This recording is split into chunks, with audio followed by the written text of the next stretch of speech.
Okay, everyone that's sitting in the back, if you want to come sit up front, that will be absolutely amazing. We got a lot of seats, and I want to see a lot of beautiful faces up here.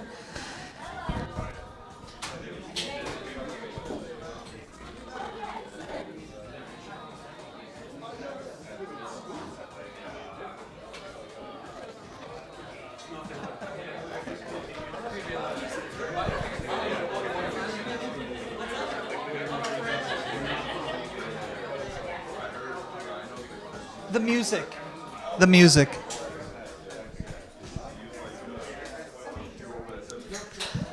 Hello, CFTA. How are we doing tonight? Welcome to my one-man show, the best way to see how a comedian crashes up right in front of you guys.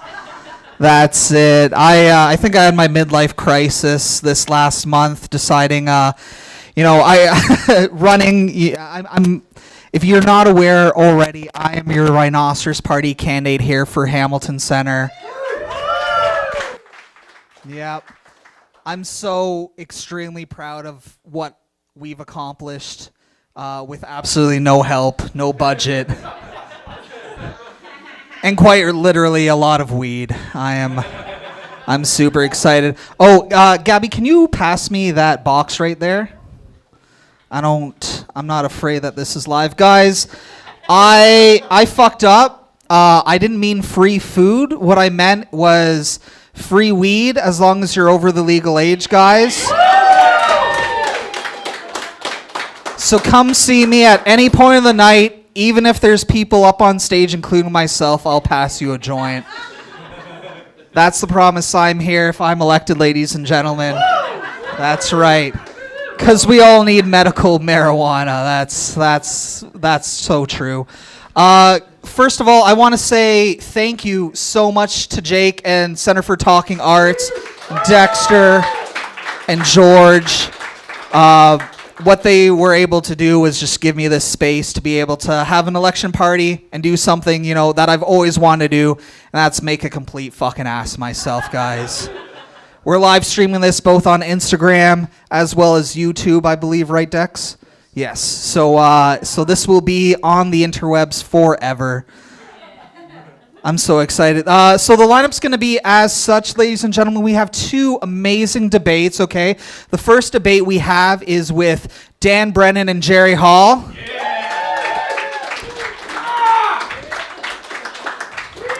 They were going to close out the night, but they said they want to go to bed early, and I don't blame them. And then in between the next debate and the first debate will be Heather Fudge. She's going to be singing us a special election political song. And then we have our headlining debate of Brick and Tay, a very important topic that some of you will really, really care about when it is discussed later on tonight. And then we got kind of our headliners for the night. We got Trevor. We got Scott KV. Scott, I haven't seen you come in. Are you here, buddy? Hell yeah, buddy. There you are. And the guy that I honestly wouldn't have been able to do this without him because he legally signed a contract stating that he would help me be my official agent, Paul Marroquin, ladies and gentlemen. That's it. That's it. I'm committing electoral fraud on his behalf. I am so excited. No, and then we got a fantastic lineup of comedians that will be coming up doing about 5 minutes. And then I have an open mic, so if anyone wants to come up after all those comedians, by all means, the sign-up sheet's right where Dan is. But yeah, who's ready to hear some debates and celebrate this election night? Fuck yeah, okay. Anyone a big fan of the debaters? Yeah, a few? Okay, I like it. I'm a huge fan of the debaters. I've been watching it for years, so I like to take it upon myself. And I'm pretty, great. Scott Falconbridge, ladies and gentlemen. Debaters royalty. Here to see me make an ass of myself. Okay, so I guess without further ado, ladies and gentlemen, good evening, CFTA. How's everyone doing tonight? It's election day, so you know what that means. We got 2 hours extra on our lunch break today because we voted at the advance polls, right? Yeah, I hope so. Elections Canada said that there's a record 7.3 million Canadians that cast their ballot during the advance polls, which is pretty impressive. It's also a really weird way to say 7.3 million people didn't have anything better to do during Easter long weekend. Which, I don't blame them. I think we shouldn't stop there, Hamilton. I'd love to use the excuse of voting as a way to get out of uncomfortable conversations elsewhere, Like a bad Tinder date, because obviously nothing gets me drier than talking about Pierre Poilievre. Or how about Halloween? I'd love a 2-hour gap to leave the office when I realize I'm the only one who dressed up in blackface. Guys, he was my prime minister too. Okay, hey audience, are you ready to see 2 debaters voted most likely to die on stage? Fuck yeah. Then give it up for your first comic, ladies and gentlemen, your first comic who went to a seafood disco last week, only to end up pulling a muscle. Give it up for Jerry Hall. Jerry Hall going on to my left in a very unsafe manner. And this next comic had to break up with his archaeologist girlfriend because she was always digging up the past. Let's hear for Dan Brennan. Testing. Cody, you're no Steve Patterson, Chenier. Thanks for having us. I'm trying. Dan Brennan to my right, guys. This first topic will make you want to run right to the ballot boxes. Voting. Is it important? Recent general elections have seen lower and lower turnouts to the polls, with many Canadians just not enthusiastic about Canada's next great disappointment. Well, can I get a little of that? So let's have a debate that will be one for the political races, shall we? Whereas voting exercises our Canadian rights and freedoms, allows us to voice our opinions, and ensures our elected officials are held accountable, be it that voting is important, ladies and gentlemen. Dan Brennan, you are answering for this. You may start. You have 2 minutes. Dan Brennan, everyone. Thank you very much, Cody. Thank you. Just like pay respect to my esteemed debate partner, Jerry Hall. And before we begin, I think it's important that we read the acknowledgement, the Premier League acknowledgement. I would like to read out at approximately 1:30 yesterday afternoon Eastern Standard Time, Liverpool Football Club secured their 20th Premier League title. I would like to take a moment to recognize and honor the historic achievement that is Liverpool Football Club's Premier League win of the 24-25 season. To do so, we must go back to the 2019-20 season. We acknowledge the long journey, 30 years, marked by near misses, heartbreaks, and unwavering hope that brought Liverpool back to the summit of English football. We recognize the steward of your stewardship of Jurgen Klopp, whose vision, spirit, and leadership guided this team to glory, and we acknowledge that it was Jurgen's legacy that the team should go on and win the title under his successor, Arne Slot. We pay respect to the players whose talent, determination, and resilience carried the dreams of millions, to the supporters both in Anfield and around the world, whose loyalty never wavered even through the hardest of seasons. We acknowledge the legacy of those who came before, the legends of Bill Shankly, Bob Paisley, Kenny Dalglish, and Steven Gerrard, and all who built the foundations upon which this success was made. We recognize that this title was just not won with skill, but with heart, unity, and an unbreakable bond with the Liverpool community. Oh yeah, and about the voting, right? You should vote. Because voting's fun. Voting's so much fun, I voted twice. Dan Brennan, everyone, on behalf of Liverpool. Well, it was just the land acknowledgement, And voting, yes, I appreciate that. Thank you so much, Dan. Now, let's hear it for a guy who's only interested in his own caucus. It's Jerry Hall. Yay! To be fair, it's a nice caucus. And we're voting to decide whether or not it's important to let him have a vote. Okay. Everyone tells you voting is important when you're a kid. Your parents tell you that. Your teachers tell you that. Both of those positions are unelected, right? Nobody voted for your dad to be your dad. If he had to worry about what his constituents thought, he would tie up the front of his robe a little more.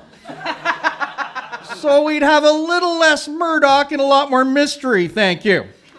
And if your mom had to seek re-election by popular vote as family matriarch, maybe she'd be a little more subtle about the way she criticizes you for your disappointment to her by self-medicating with a bottle of Jackson Triggs wine every afternoon.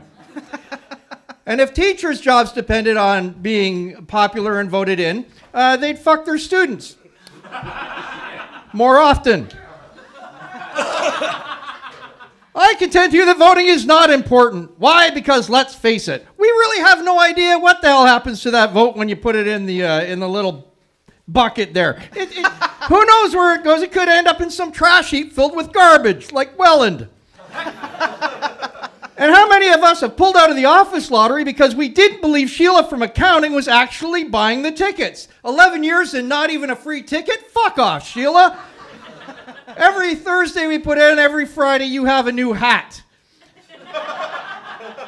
Now, if the winner of the election were doused in pig's blood, like in the movie Carrie, I could get behind it. You might consider that gross, but isn't voting just a little icky? I mean, let's face it, you go in this secret little booth, and you do something you're kind of ashamed of, it's like going to a glory hole. You feel disappointed while you're in there, and you end up with a bad taste in your mouth after. Now Trump is on true social wanting us to vote for him in our election. That's the 51st state, and most Canadians agree. Get the fuck out of Canada and take Ottawa with you. And if we're going to fight with the U.S., let's do it in a way that it was meant to be. Let's ride it. Let's do it on a winner-take-all fight between Puxatawny Phil and Wyerton Willie. Yeah. We'll call it Groundhog Day of Reckoning. Or let's just leave it up to who's got the better national animal, right? The beaver or the bald eagle. I'm telling you right now, every guy in here has fought a guy twice their size just for the chance to maybe see a girl's beaver. But if you're trying to see a girl's bald eagle, you're an American pedophile surfing the dark web.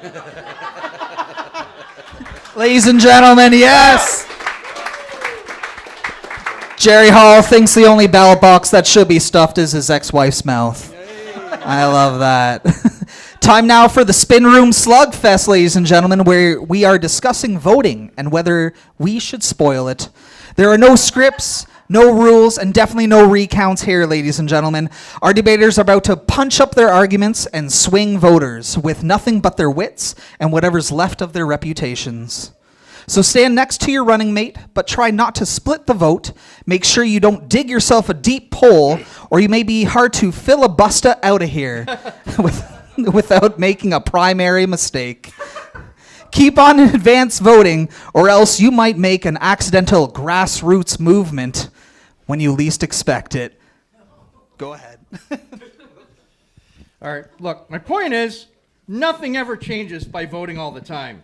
Between municipal, provincial, and federal elections, we could clear-cut a forest every 6 months or so. If we voted less, guys like Dan would have more time not to work on his comedy. That would be lovely. I would like that. As no one asked, unlike Jerry, I don't have a nice caucus. I have a raucous caucus. Thank you very much. And I feel like the argument that Jerry has put forward today, sure, he used some beautiful words. It was very empowering. But it's more his body language, right? And some of the things that he said. Like, clearly he never fucked a teacher in high school, and that's why he's so bitter, right? Yeah? And you notice how that one arm kept coming up in a fist and he kept pulling it back? You know what he was trying to do, ladies and gentlemen. Is that the kind of advice you would take? Dan, you Joey alcoholic. You look like the last thing you voted for was to keep the Epstein list a secret. Look, I know you like voting the same way you love soccer, especially your beloved Liverpool. Well, you'll be glad to know that the rest of us comics have a bet on how long it will take you before you die of cirrhosis, which ironically we also call the Liverpool. Yeah, I like it. There's no way you cunts are that organized. There's just no way. There's just no way. I love that. That's the Spin Room Slugfest, ladies and gentlemen. It's time now for question period. I have a list of 5 questions on voting and whether it's important to vote or not. Brought to you by Hamilton Council. Hamilton Council voted the least transparent municipality when it comes to financial disclosure in the country. That's not a joke. That's okay, first question, ladies. Ladies and gentlemen, or boys, you have a special announcing device that will say who gets to answer the question first. Yours is there. Yours is strapped under your under here, Jerry. If you want to use it. Oh, do you want? Oh, this is the one you want. Yeah. Oh, okay, go. In keeping with a long-standing tradition, I've smuggled in 2 fake handguns. Just, if you're going to fire, do not fire at the audience. Fire at me. I appreciate it. No problem.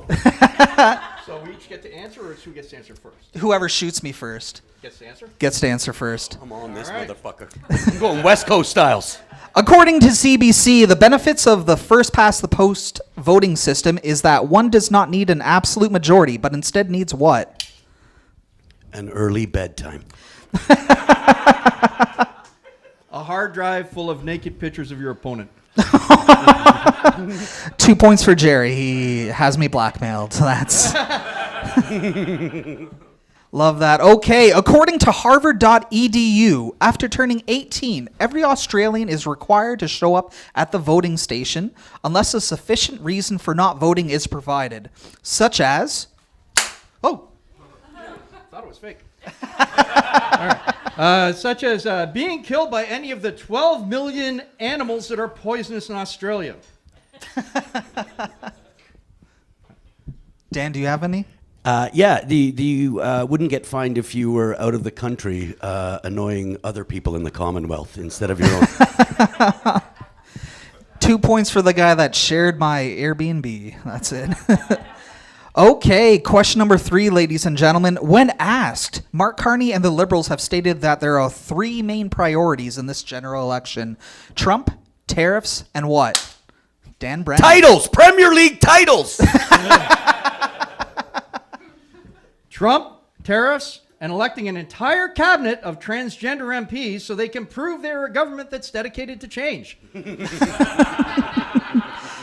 We were looking for trade. It's repetition. Oh, It's shit. That's kind of what I Trade said. one gender for another? Yeah. That'll fix it.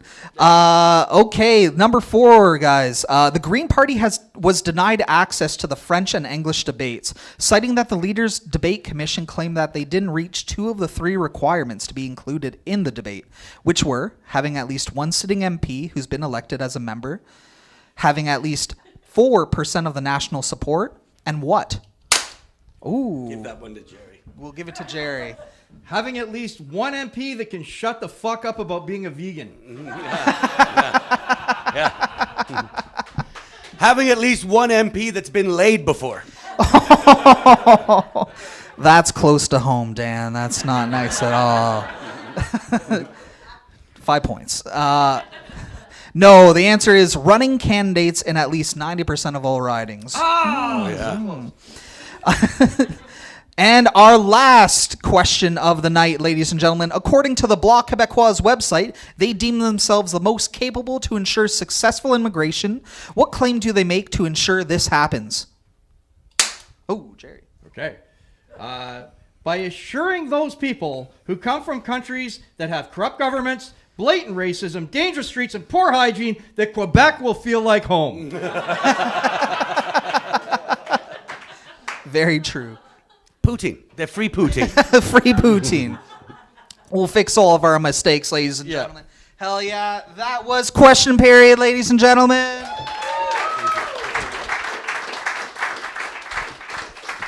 It is almost that magical time, CFTA, before we decide who wins this integral government. Now, first, here's someone who is referendum with voting. Jerry Hall, you have the last words. Okay.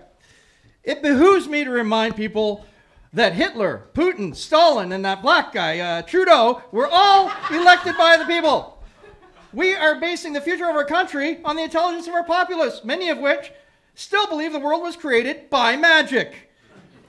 I might remind everyone that in the 1990s, professional wrestling admitted it was fake. That's right, people believed it up until the 1990s.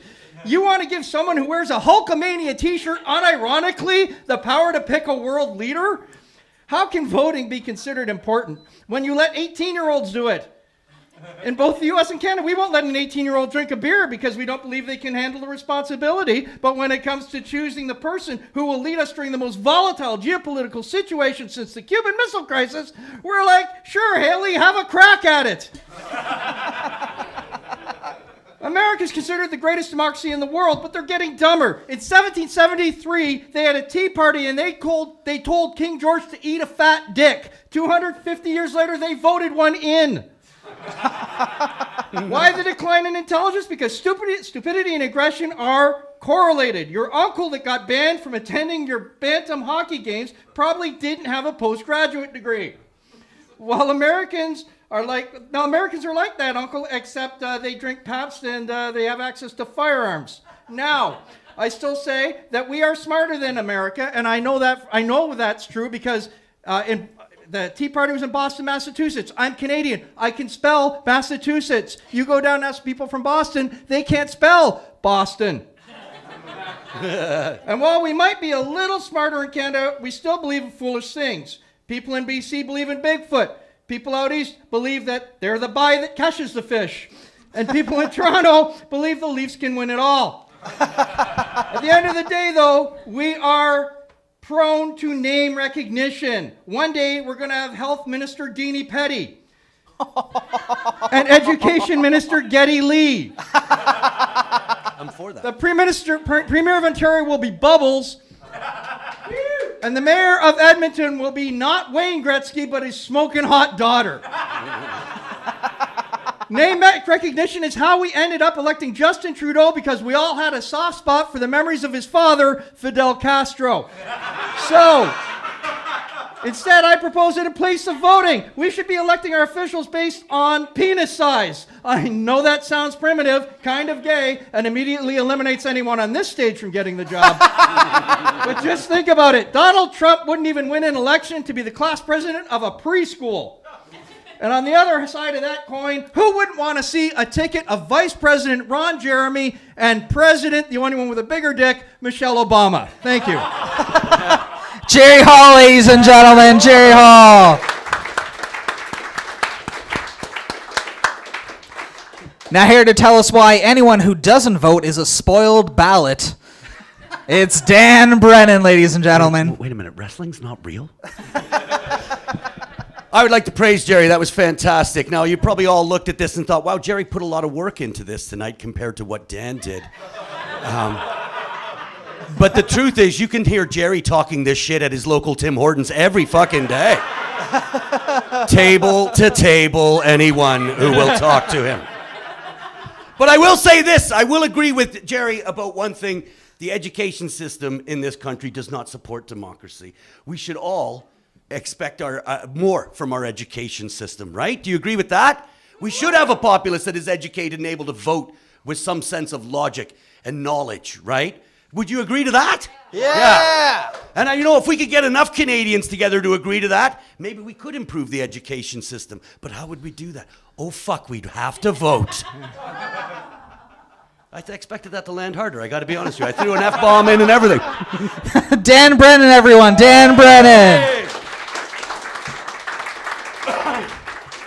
It's time to hear your vote, CFTA. So by a round of applause, who agrees that Dan Brennan's vote for supremacy reigns supreme? A lot of love there, Dan. A lot of love there. Even with the bad landing, I like it. Now, who agrees that Jerry Hall that a secret ballot should stay secret? Ladies and gentlemen, Jerry Hall. Oh, that's pretty even. That's pretty even. I think the same people clap both times. That was a little bit too close to count, so you know what? I will say that it is a draw, a split vote, ladies and gentlemen. Democracy died here tonight, ladies and gentlemen. Jerry Hall and Dan Brennan. I want to go play billiards. Now they're going to go say racist things at the pub. That's awesome. Okay, you guys have fun. Okay, we're going to have a quick 5-minute break before our next debate. Ladies and gentlemen, I'm very excited. We have a special guest, musical guest here that is ready to rock out. Guys, let's hear it for Heather Fudge, ladies and gentlemen.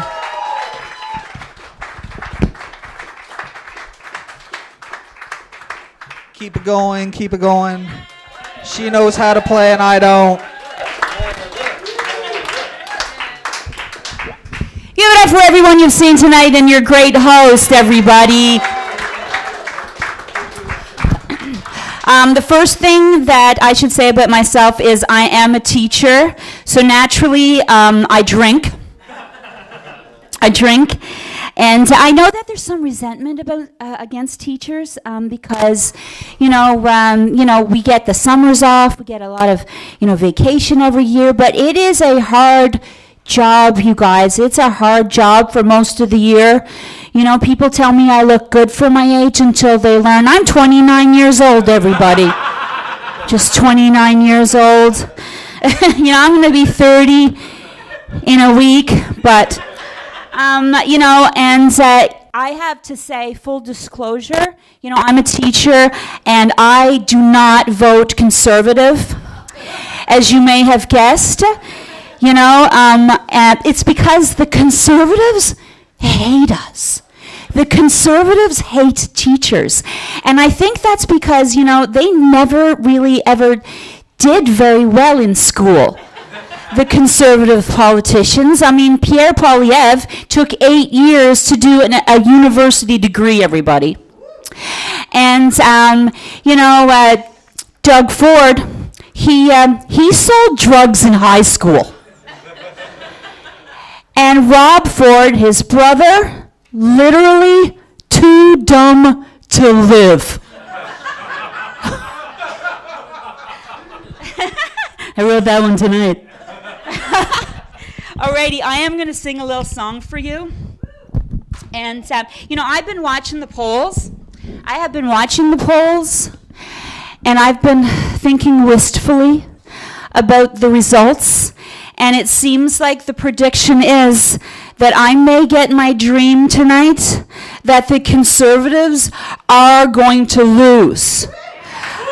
We're not, you can never be sure, when it comes to an election. But, I have been watching the news, and I have to tell you, I was being very hopeful, and I wrote this song in anticipation of this night, and I hope it all comes true. I named this song Never Polly Ever. I thought I coined that until I started seeing it again and again on the internet. Okay.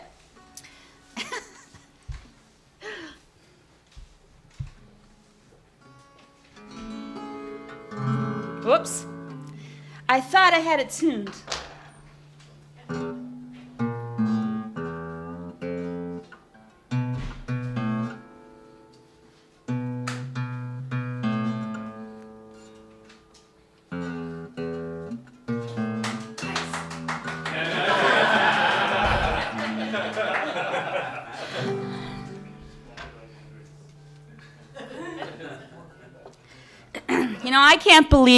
I can't believe that as women, we've only had the vote for like 100 years. Still not tuned. God damn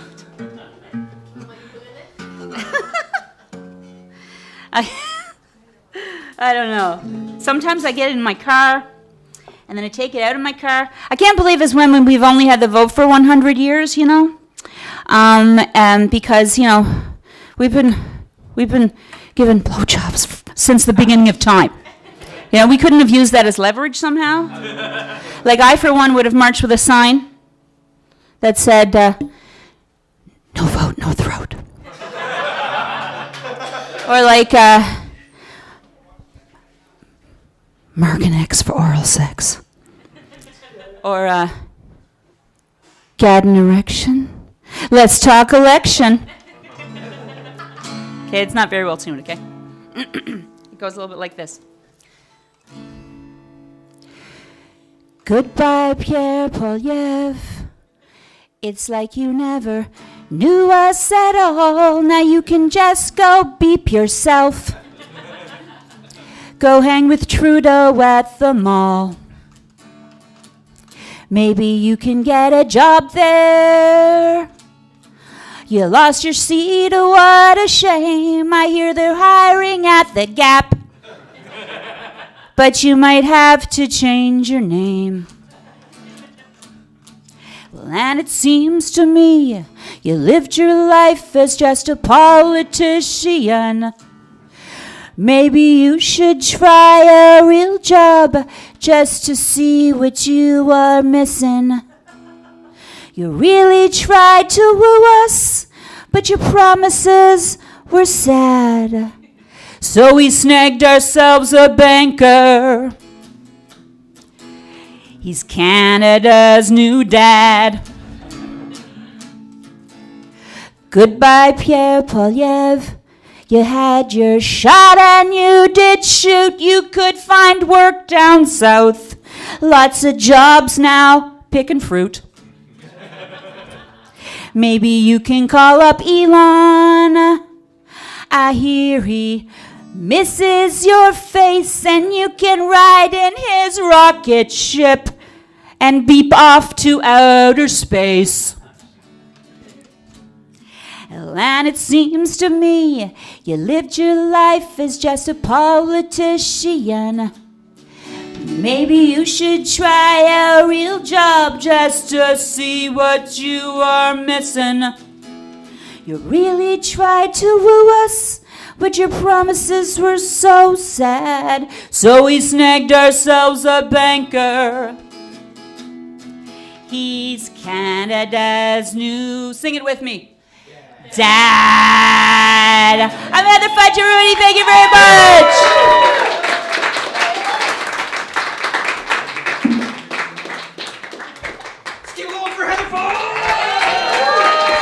Hell yeah! Thank you, that was beautiful. Especially since I don't know my own dad, so maybe he'll pay for my student loans, right? That's a hope. I'd like that. You guys ready for our second debate? Hell yeah.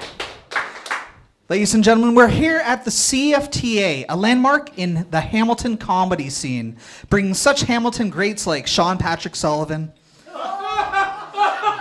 Randy Hughes, and Yoel, guys. The Center of Talking Arts resides in the James South Stone Terrace, if you didn't know that already, a 10-unit steep stone terrace built in 1854 that used to house some of Hamilton's most prominent and wealthy businessmen and politicians. I can only imagine the types of open mics that would happen there. Probably a lot more racial humor than Randy's used to. Today, the block houses some of Hamilton's favorite eateries and public spaces, like Menya Kayu right upstairs. Yeah? Hell yeah. I love ramen, guys. Known for its rich, creamy shoyu ramen, and as the only place that will give me a paid endorsement. It's time now for two debaters who are creaming for the opportunity to face each other, ladies and gentlemen. This next comic can't wait to become an uncle because with great Powell comes great responsibility. Give it up for Tay Powell, ladies and gentlemen. Tay Powell to my left. Where is he? I don't know. And your next comic looks like he was hit in the head with a can of soda. Lucky for him, it was a soft drink. Let's hear it for Brick David, lady. Unsafely coming to my right. This next topic borders on the absurd, making you territory your newspaper seeing what Trump's dumb thumbs tweeted on X last. Canada becoming the 51st state. Should it happen? Some of you are undecided, it seems. With recent tariffs being imposed on Canada and a perceived lack of response from Justin Trudeau, Trump took aim at Canada saying, and I quote, "Canada should become our cherished 51st state." And I don't know about you, CFTA, but I'm not falling for that a second time. So let's have a debate that would make our neighbors red and white with envy. Whereas Canada is a strong and wealthy independent nation that strives to be different from its southern neighbor, the USA. Be it resolved that Canada is better off never joining as the 51st state of the United States of America. Tate, you're answering for this. Please, will you begin? You have 2 minutes. Tate Powell, everyone. Where's the teleprompter, Cody? No teleprompter? No teleprompter. All right, guys. wasn't in the We're here budget. today to talk about whether Canada should be America's 51st state. And the answer is a simple fuck no. If we wanted to join the states, we would have done it during the War of 1812. Canada's nobody's sloppy 51st. You know, we've got standards, we've got our own ambitions, and we've got a lot of cool shit up here. In a lot of ways, joining the states would be a step down for us. We can't be a stay-at-home sitcom wife to a country that increasingly looks like it would beat its stay-at-home sitcom wife. Did you know that the United States is 28 degrees warmer than Canada? We can't afford to have our country be 28 degrees warmer. Literally, it would be too expensive to keep our curling rinks cold. The United States' biggest crop is corn. Canada's is rapeseed, but I'm worried with the increased crime rate, those rapeseeds might become full-on rapes. Now, their way of life is very different from ours.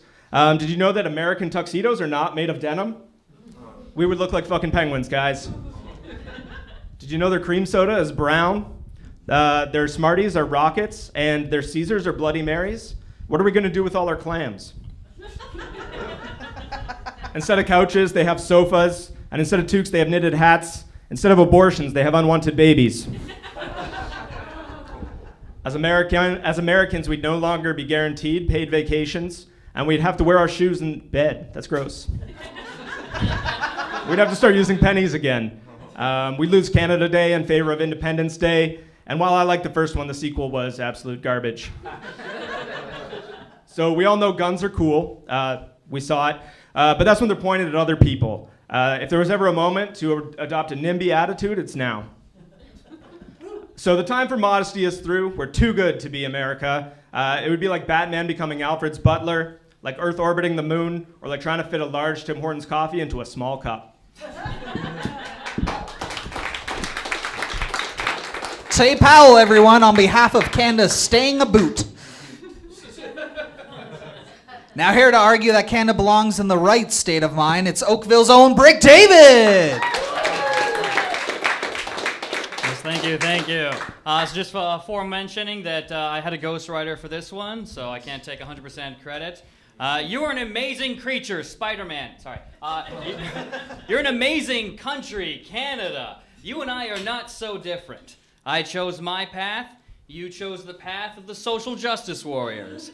And they found you amusing for a while, the people of this country, but there's one thing they love more than a hero, and that's to see a hero fall, to fail, to die trying. So why bother? Here's the truth. There are 8 billion people on this planet, and those teeming masses exist solely to lift up the exceptional people on their shoulders. You and me, we're exceptional. Okay. Oh, we're not done. Just pausing for dramatic effect. I could squash you like a bug. But I'm offering you a choice, Canada. Join me. Imagine what we could accomplish together. What we could create, or what we could destroy. Costing the lives of millions of innocents engaging in battle again and again and again until we're both dead? Is that what you want? Think about it, Canada. Give me your hand. Believe in me like I believed in you. You know, I'm something of a believer myself. Baby, baby, baby. Oh! And besides, I already told Russia we're doing this, so don't make me look bad. Hell yeah. Brick David, everyone, wants Canada to swipe right on the States. I love it. Time now for the Spin Room Slugfest, where we are debating Canada being annexed by the United States. So mounty up an argument and flag any stars and gripes. Or you could see yourself, oh, Canada, right out of the conversation. This isn't just polite diplomacy, it's full-blown maple mealy. And if you can't bear the heat, you might get moosed off the mic. Bring your best A game, because one wrong take and you'll be poutine the penalty box. Starting now, this is the Spin Room Slugfest. All right, well, Brick just wants to join the States because he wants more diabetic friends. Just one would suffice. Just one. Just one. Nobody wants Canada to stay Canada. Nobody's ever cheered Canada, Canada. It's USA, USA. We can't trust this guy. You know, he is, after all, a butt baby. That's where the expression comes from, shitting bricks. He's my real father. He would know. Wouldn't it be nice to finally have a winning team in the Super Bowl, or somebody finally getting the Stanley Cup? We're not doing that, staying Canadian. So I didn't write any arguments. I was just going to keep attacking Brick. Growing up, Brick had an American girlfriend, and we'd finally get to meet her, so I guess that's the point for him. But She's real. She goes to another school. That's why you guys don't know her. But if we stay Canada, then we're all just going to have boyfriends. I'm going to plead the Canadian fifth there. I'm too polite. I think that's good enough, ladies and gentlemen. Spin Room Slugfest, that was it. It's time now for question period. I have a list of 5 questions on Canada becoming the 51st state, brought to you by Ukraine. Ukraine, Russia's 51st state. Too soon. First question, the both of you. In February of this year, in a Truth Social post, Trump declared Canada should become our cherished 51st state. Oh, no, that was someone else. Oh, yeah, we should become Canada's 51st state, stating he would provide much lower taxes, far better military protection for the people of Canada, and what? A really cool salute we could do with our friends.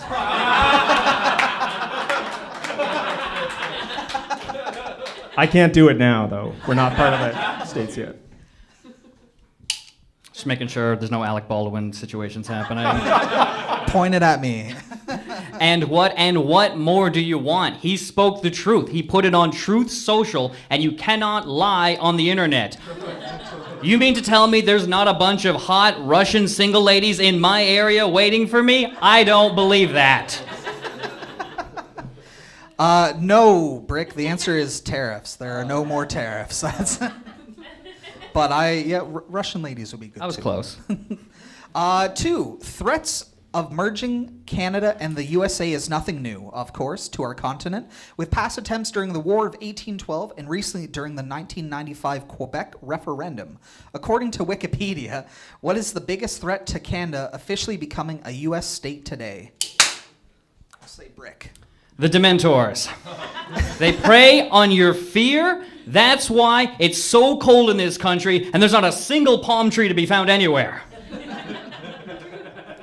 10 points for pandering to the audience. I like that.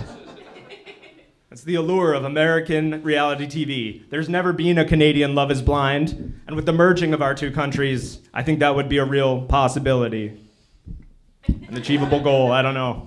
I was almost on board. You should have said Love on the Spectrum. A lot of us could be on that show right now. No, the real answer is economic dependency, ladies and gentlemen. Canada's biggest threat is economic dependency. Okay, number 3, guys. In an attempt to frustrate ex-Prime Minister Justin Trudeau, Trump often claimed he would name him Governor Trudeau. With Mark Carney now in power, Trump has instead changed his job title to what? Ooh, I'd say Tay. Justin's friend? Unemployed. Ooh, I know who you voted for. Me, of course, guys. No, the answer was the Prime Minister. The Prime Minister. Because he respects him. That's it. As much as Trump can respect someone. TradingEconomics.com states that crude oil is Canada's largest export to the United States of America. What is second? Beaver pelts. This nation was built on fur trading. wannabe American comedians and actors. Get your own Kill Tony, everybody. That was a close third. Close third. Second is actually vehicles. That's, yeah. But yours was a lot funnier. And your last question period of the day is, a recent CBC article states that Canadians traveling to the United States of America have dropped by 1/3 since the same time last year. What are Canadians instead traveling to? Studies have shown that Canadians are getting their American fix at home by indulging in American cuisine. Boston pizza, New York fries, St. Louis Bar and Grill, Montana's, and finally, California sandwiches. They're great, guys. Check them out. 10 points, because I'm really hungry. Break. Canadians are traveling to bars and their mom's basements. None of you can afford homes, and it's not cold enough to make igloos anymore. That's it. And that was our question period, ladies and gentlemen.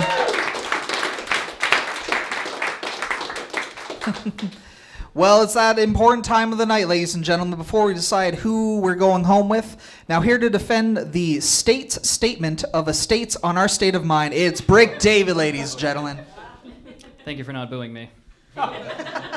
Yes, as a Canadian comedian who went to summer school, I think I'm educated enough to discuss this topic. We should definitely join forces with the Americans. They have the guns, we have the marijuana here in Canada. Together, we'd be the most gangster country the entire world has ever seen or will ever see. America is the land of the free that has Disney World, Disneyland, the happiest place on earth. Whereas here, would you deny your people that happiness and continue to push for doctor-assisted suicide? No. Let us be just one America. You don't want to be a Canadian idiot. You don't want to be some beer-swilling hockey nut. Canadians are already so engaged in American politics. Let's just make it official, everybody. And together, we can truly be a great white North.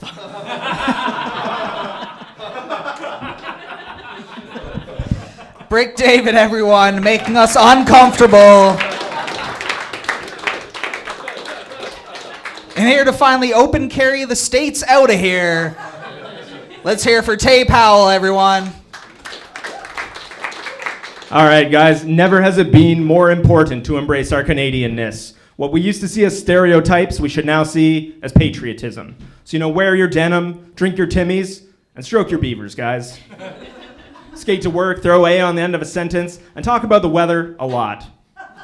We portage our canoes, we find our niches, and we spend toonies at the strip clubs. These are just a few facets of the Canadian identity that we'll lose if we become America's 51st state.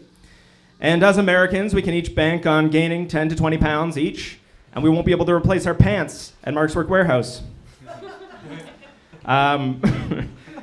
We don't really have the population size to support the increased mass shootings. And, while the FBI has fun with their federal booby inspections, Mounties go all the way. Do we really want to replace our Sasquatches with Bigfoots? Rename Hudson's Bay, and how will we ever spend our stacks and stacks of Canadian Tire money? And so, it's like $2, Cody. But I do need it back. I've been collecting for like 100 years. And so, my fellow Canadians, when the day comes to stand up for our country, I hope we can all agree that we'll show our downstairs neighbors that just because there's more of them, and they're a little bit louder, and a little bit pushier, and a little bit uglier, that Canada is not and will never be another star on their flag. That was Tay Powell. Whoa. I got one more thing. If we do kind of lose this and we become the 51st state, that means I will be eligible to be president. That's a real threat. I'm going to run. I'm pretty dumb. I have a real chance of winning. So if you don't want me to be in charge of a really big, really dumb country, keep Canada independent, guys. Hell yeah. I support that, because if I can run, anyone can run. No, don't touch me there. That was Tay Powell, guys, and he doesn't want Canada to marry the States. So it's that time of night, ladies and gentlemen. We are voting by round of applause, everyone. Who agrees that Tay's taste in countries tends to trend Canadian?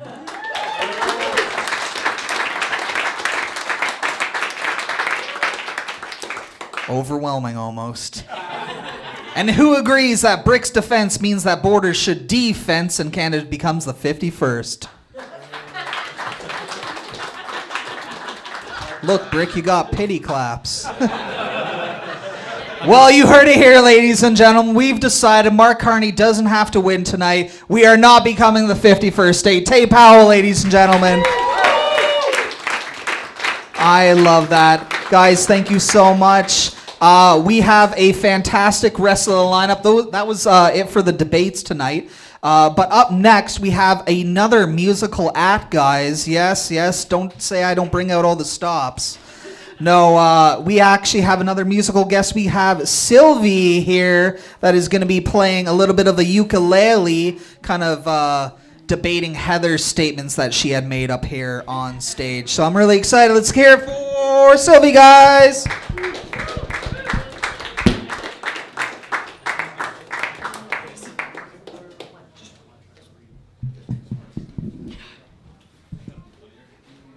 I'm here representing the, not the, that one. So I know that a lot of people think that the liberal is good. I don't. And I was thinking that the liberal is somewhat tricky. And we kind of forget that they are the one who drive us in this kind of condition. You know, this is the song. Well, I guess it'd be nice if we could change Prime Minister to get a better party, which long overdue. I wouldn't think twice if Trump would take Canada away. 51st state is just a nay. Let's get Trump the booze. Boo? Boo. But I know liberal wanted us forget. Canadian are easy way, but our prefers are non-guard. Gave a break from carbon tax, baby. But that's your own party put those things on before. So Carney, get back to New York with your wife and children. And don't try to fuck up with the Canadians here. Je ne me souviens pas. Je ne me souviens pas.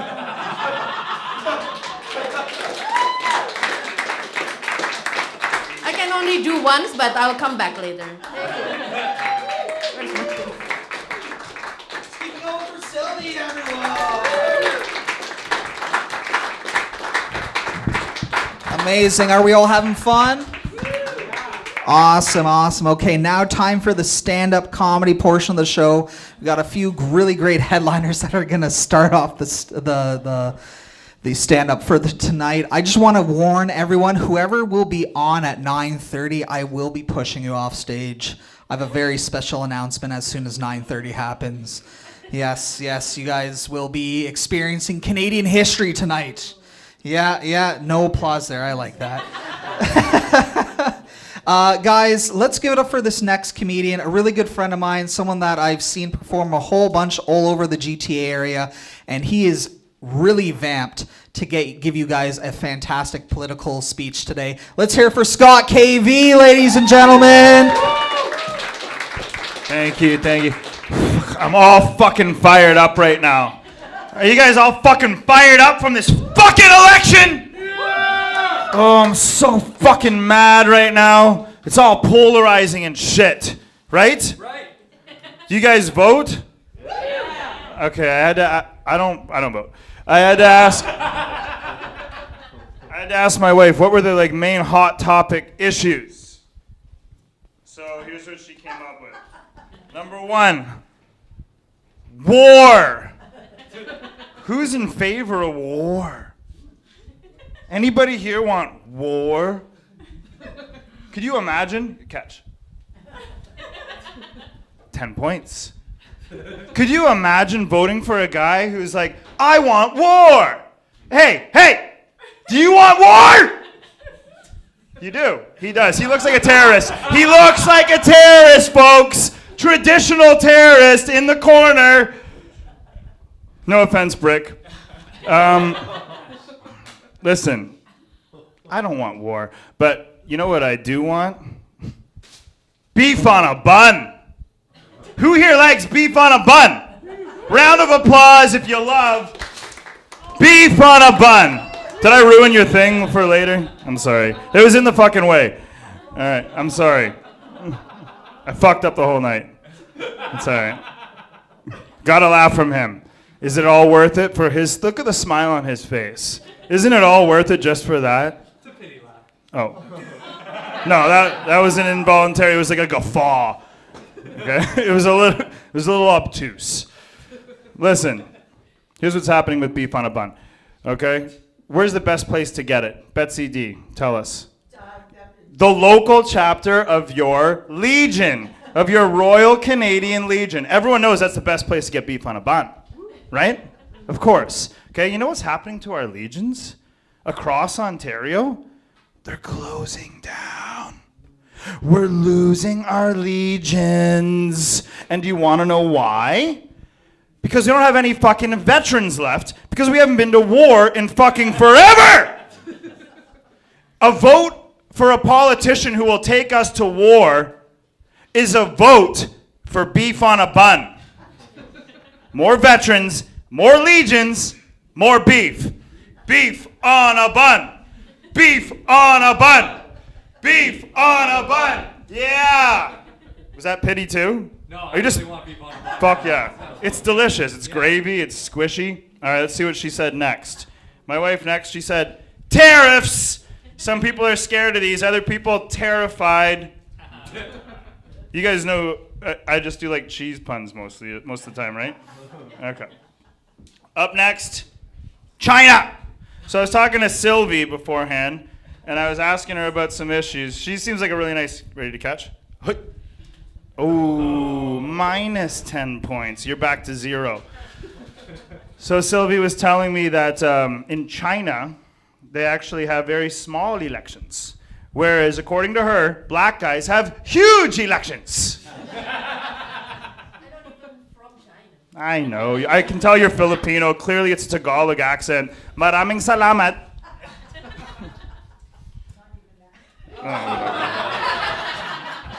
What are you? Indonesian. Oh, nobody knows anything about Indonesia. The right to vote. So I wish Heather was still here, because she talked about blowjobs and stuff like that. Here's the thing. She was like, we only been voting for 100 years, and we've been giving blowjobs forever. Remember when she said that? It wasn't very long ago. Well, here's the thing. Women having the right to vote is like way too much fucking power, okay? They were already giving dudes blowjobs and pulling all the strings behind like everything. Now they also get to vote? Anyway, no. Here's the thing. Here's the truth. Okay, how many people are very educated? You feel educated, like you've done your research, and like you go and you vote, and you're like, you know what, I looked at this and I looked at that, and this is who I'm going to vote for this reason.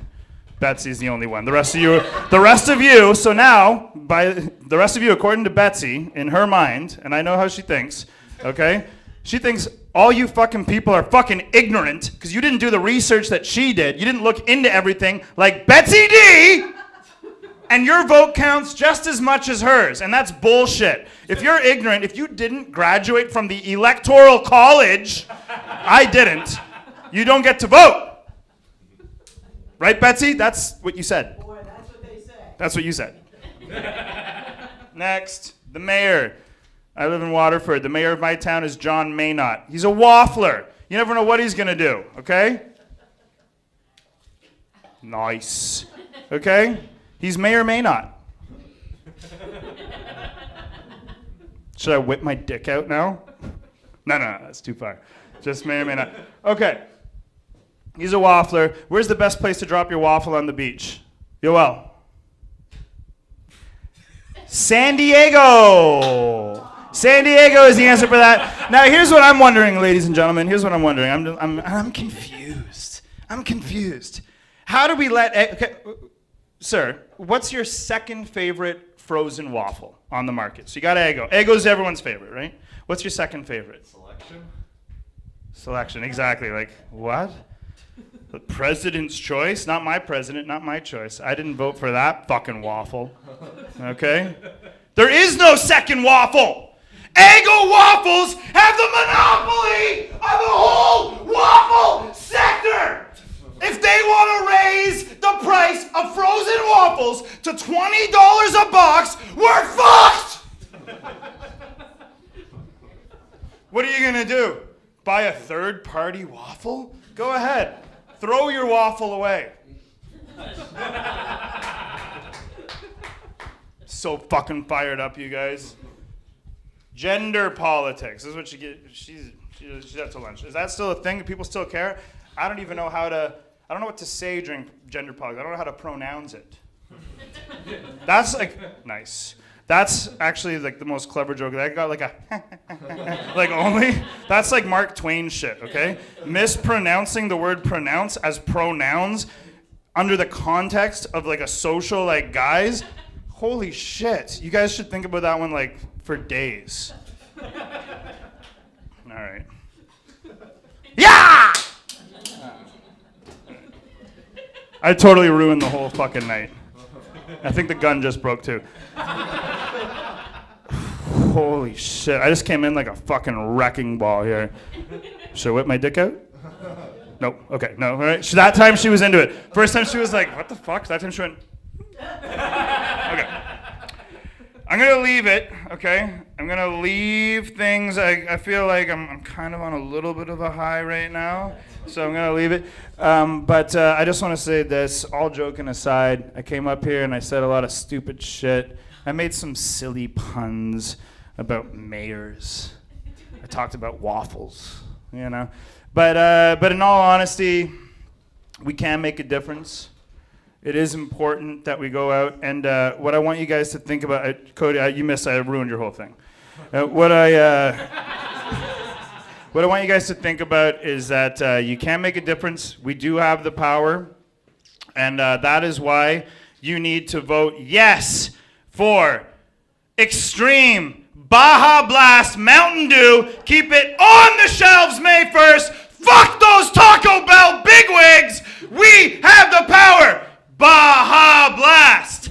Baja Blast! Baja Blast!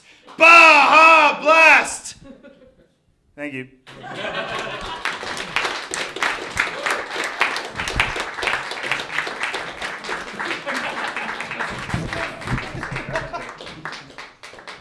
Go fuck yourself, Scott! Yeah!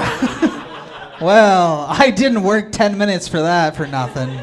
That's it. Scott, when I'm making my announcements, you're coming right here, buddy, and you're going to throw those balloons up for the Instagram.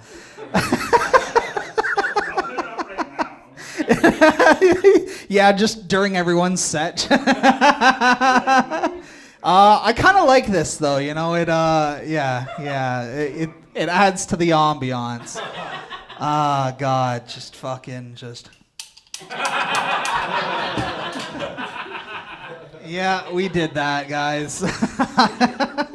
It's live. I'm so excited for our next comic because he can't possibly fuck up my surprise for 9:30 anymore. And he was planning to, I'm pretty sure. Guys, this next comedian resembles a very late NDP leader who had also had a pretty sick stash. Guys, let's hear it for your next comedian of the night, Trevor Curley.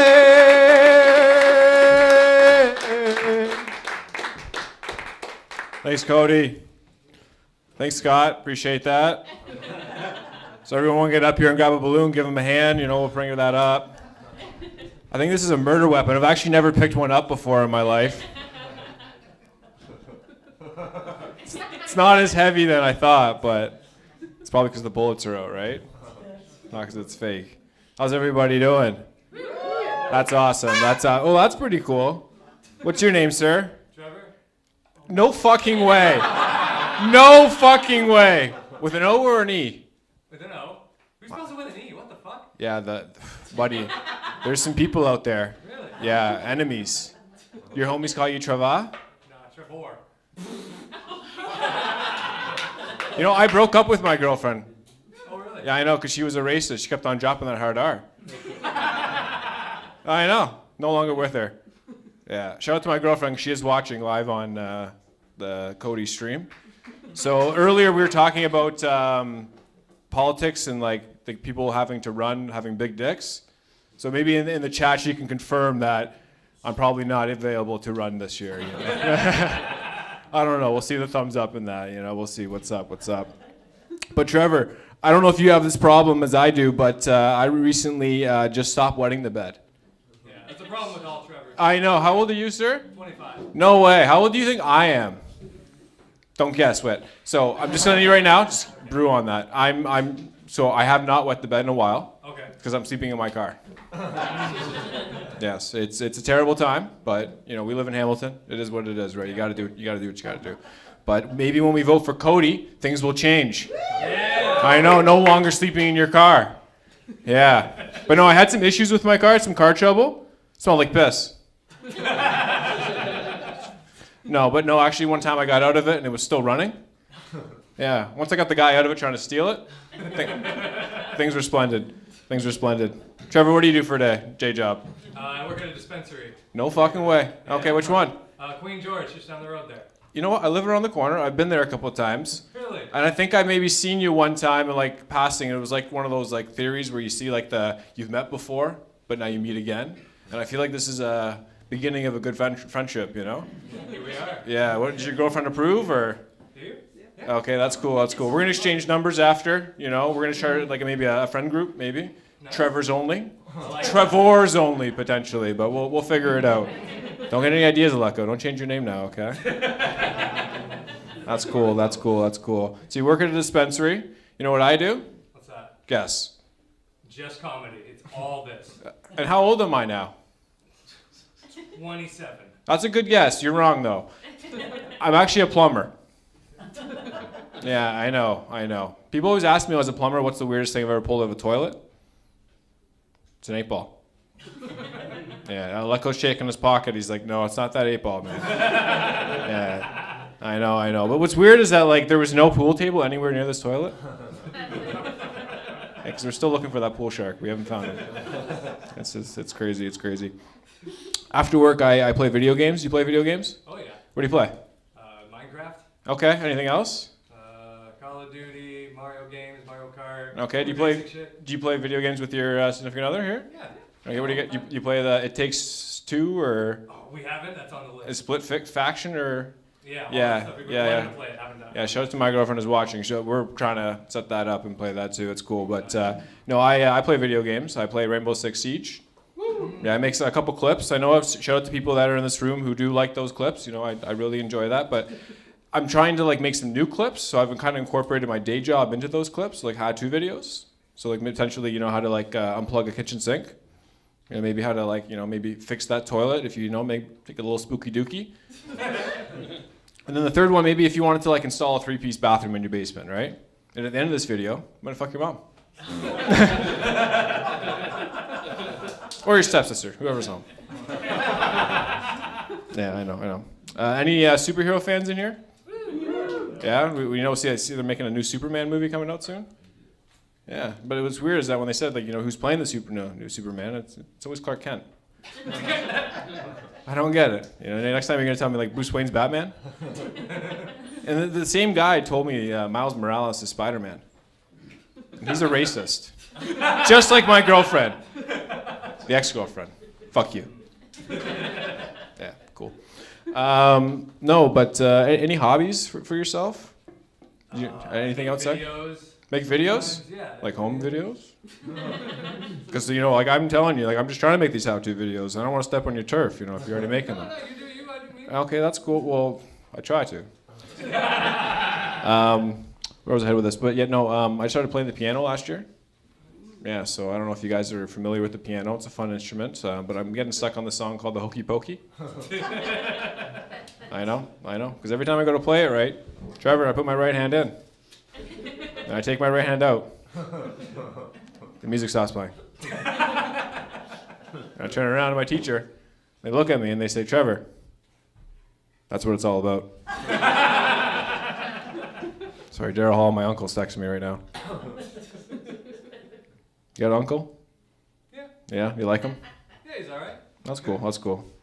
I used to have an uncle. Used to. Yeah. And what happened? He's no longer here. He's dead. Oh. Yeah. Sorry for your loss. That's okay. Show it to my grandma, though. Show it to my grandma. Come on, everybody. Let's get a round of applause for my grandma. Woo! 'Cause that's the only way she can hear. But she's also dead. Yeah. Speaking of deaths, I actually went to a lot of funerals recently. Been getting into collecting eulogy cards. Yeah. But I also got into trading them. So I actually have an Uncle Joe if you have an Uncle Rick. Specifically the pre-1991. You shine it up to a light like these, come back to life. A couple wishful thinking. But no, I've actually got my eyes on the specific card. Hanging out at a couple of retirement homes called the Blue Eyes White Grandpa. Now you get 3 of those and you put them together. That becomes racist. Yeah. But no, I got my eyes, actually, I just got a thing about this. It's the Red Eyes Black Rastafarian. You know, we're also looking for that card as well, so if we could find that one. Yeah. But the one thing they were saying that one of the prerequisites for being, I guess, on this headlining thing was a good head of hair. So we got Scott, we got Trevor, my boy Paul. Hey. We see Dan left early. But no, I'm going to say goodbye to everybody. You know, I'm giving out crisp high fives in the front outside. So if you guys see me, we'll probably make some noise. I've been Trevor. I'm going to bring up your host, Cody. He's been wonderful this evening. I don't know if you have voted for him. If you did vote, let's make some noise.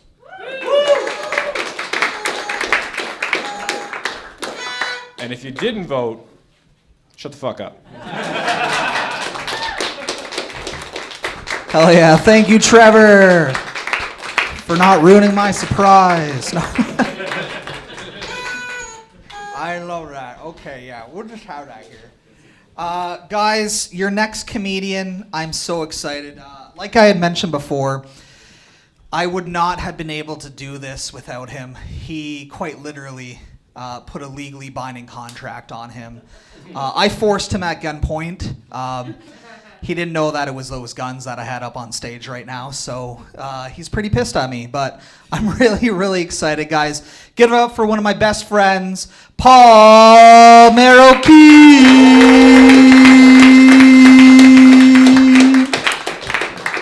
I've made this stage way too unpredictable, guys. Get up for Cody, everyone.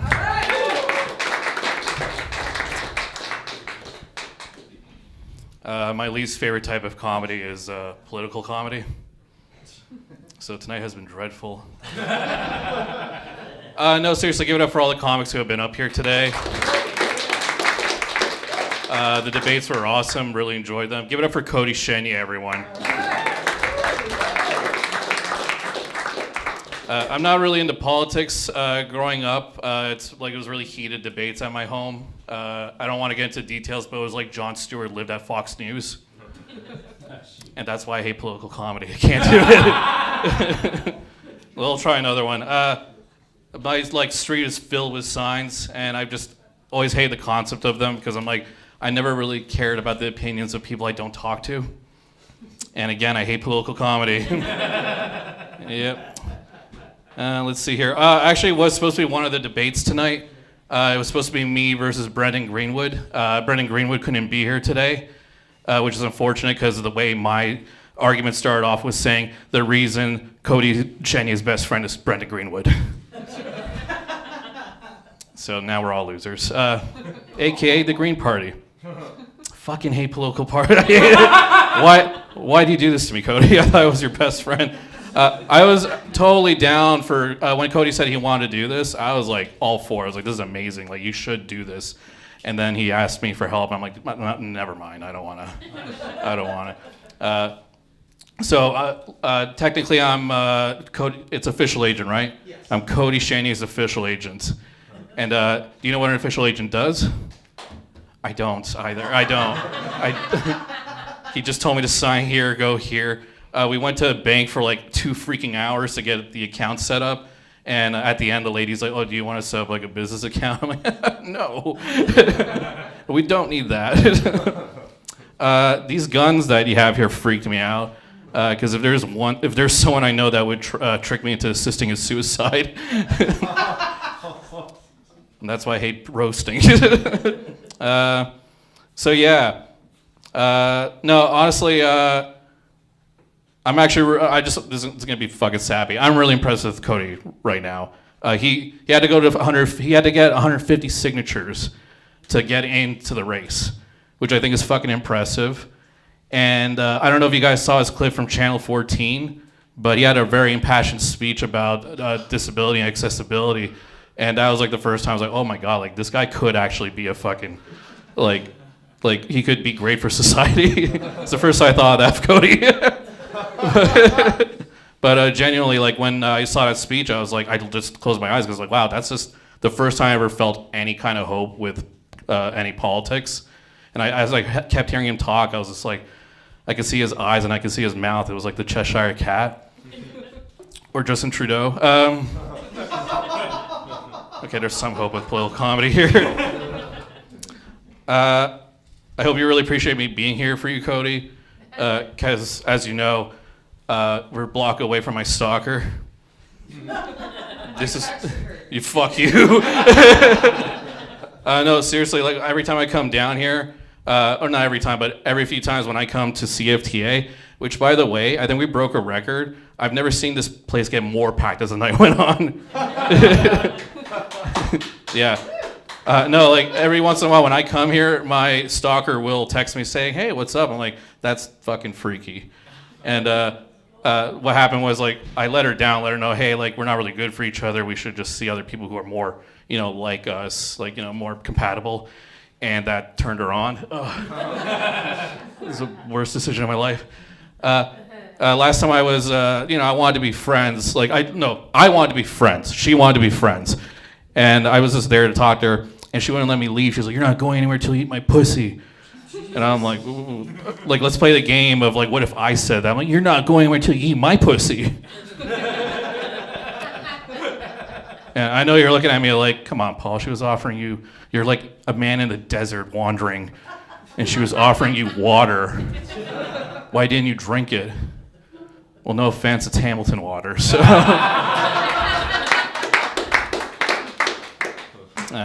Let's see here.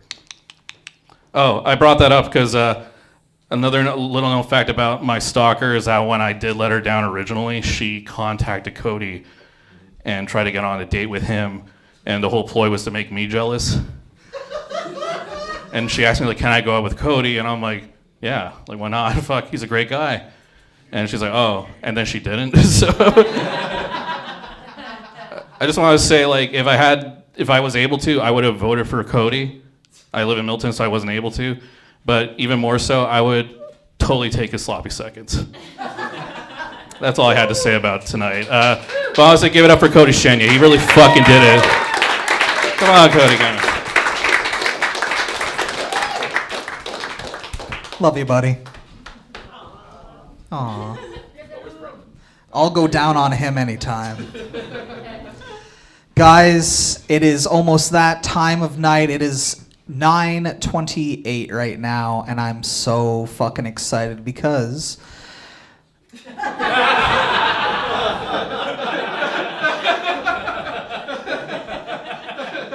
I asked Jake, I'm like, hey, can I come in early to set this up? 2 hours before the show, because I don't know how it's going to work out. And we made it work, guys, right? Right? Scott really killed it up there. Yeah, and then he left. Which, honestly, he should probably run for the cons next time, because that's exactly their state of mind. Take all the good ideas and leave when it's unexpected. I'm just going to talk for a few more minutes, guys. Again, give it up for the CFTA. I hope you... Did we sell out of our jerk patties? We still have some jerk patties, guys, and that's just not my way of introducing Joel. I love you, dude. Yes, no, that's completely acceptable. There we go. Oh, God. Yeah, take it away. Take it away. Actually, can I have that, George, please? Yes, we'll just go on here. And we'll pretend that it's fallen. Can I get like 2 or 3 people to throw balloons up right in the front row here? Yes, I'm making you work. If you haven't had a joint as well, there are still joints at the counter. Please take one, or else I will. I rolled them, so it's really great weed.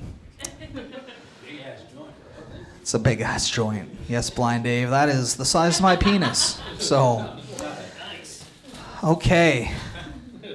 We are 1 minute away, ladies and gentlemen, from the polls closing. Are we excited? It has been decided, ladies and gentlemen, that there will be exactly one candidate that will be the first to secede the election. Yes. You know what? I'll start it now. Good evening, friends, foes, and confused voters who thought that the Rhino Party meant we exclusively supported wildlife conservation. In the famous and perhaps ill-advised words of ex-Quebec Premier Jacques Parizeau, it's true we were beaten, but by what? By money and ethnic votes. Now, is this the best quote to kick off the night? Probably not. But the spirit holds, ladies and gentlemen. I stand before you, gloriously defeated and in record time. What we built here was nothing short of adequate, which, if you know me, is an outstanding success. For a satirical candidate with no budget, no volunteers, and a friend group that was largely indifferent, unless free drinks were involved, we managed to create something beautiful, Hamilton. The most elaborate dating profile glow-up ever recorded. Along the way, I signed up for 5 dating apps, ladies and gentlemen, each emphasizing my potential as both a political figure and a future 6-figure earner. The results were less inspiring than the campaign itself. Still, the journey revealed things about myself that even I didn't know. And that's why tonight, ladies and gentlemen, I officially concede this election.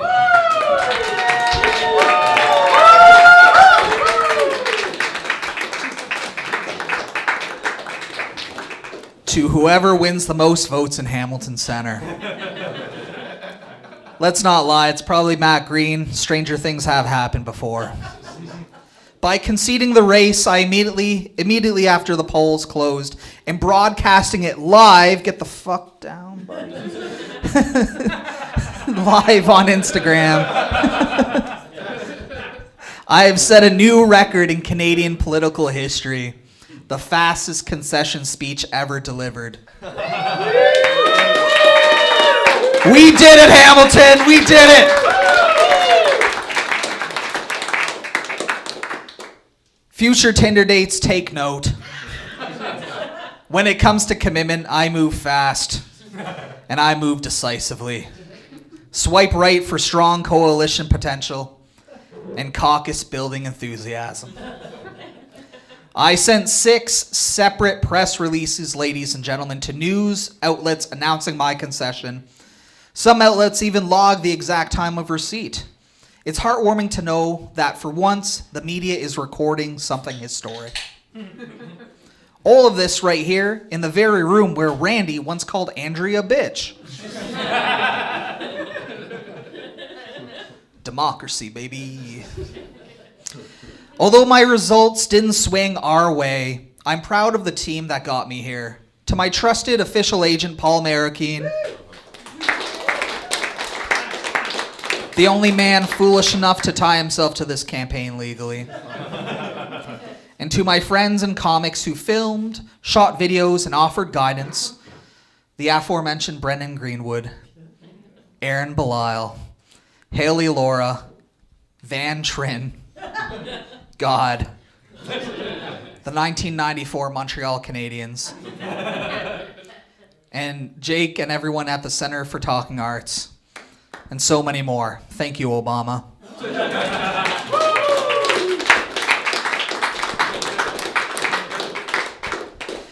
And now a word to my opponents. Fuck you.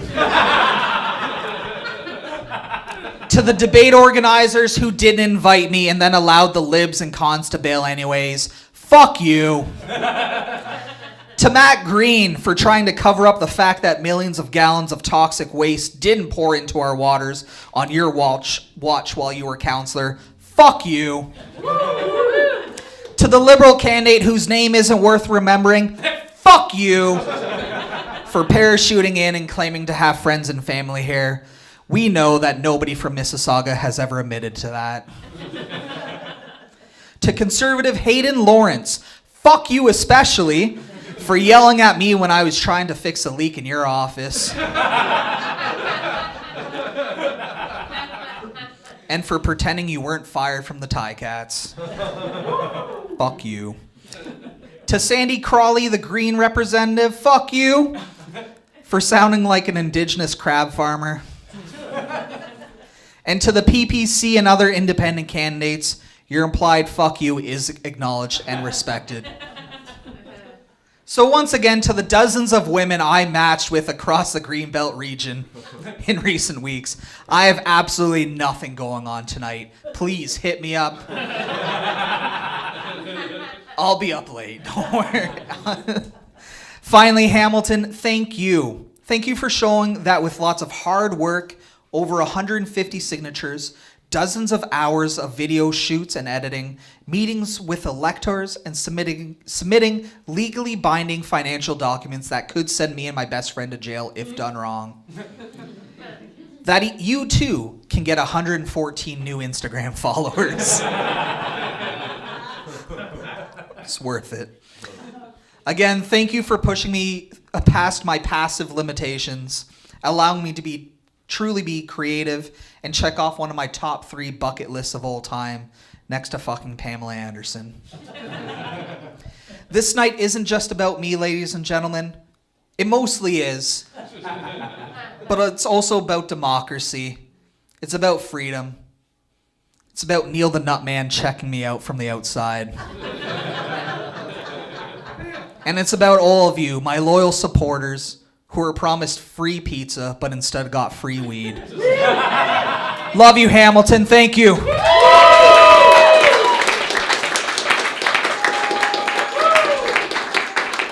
We're going to take a quick 2-minute break so I can declutter this stage and not have a liability against me. Guys, we'll be up in 2 minutes. Just quickly, we'll go get some refreshments. Go smoke the weed that I gave you. Especially have fun. 2 minutes.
Cody sent us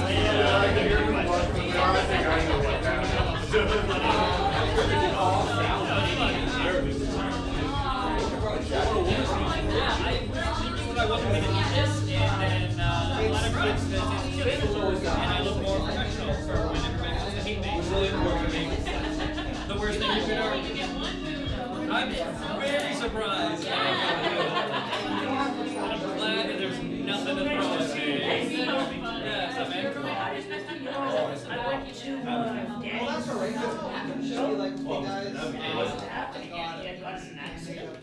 Which, oh, yeah, dang, yeah, the line. Yeah, I didn't know that. Okay, yeah, well.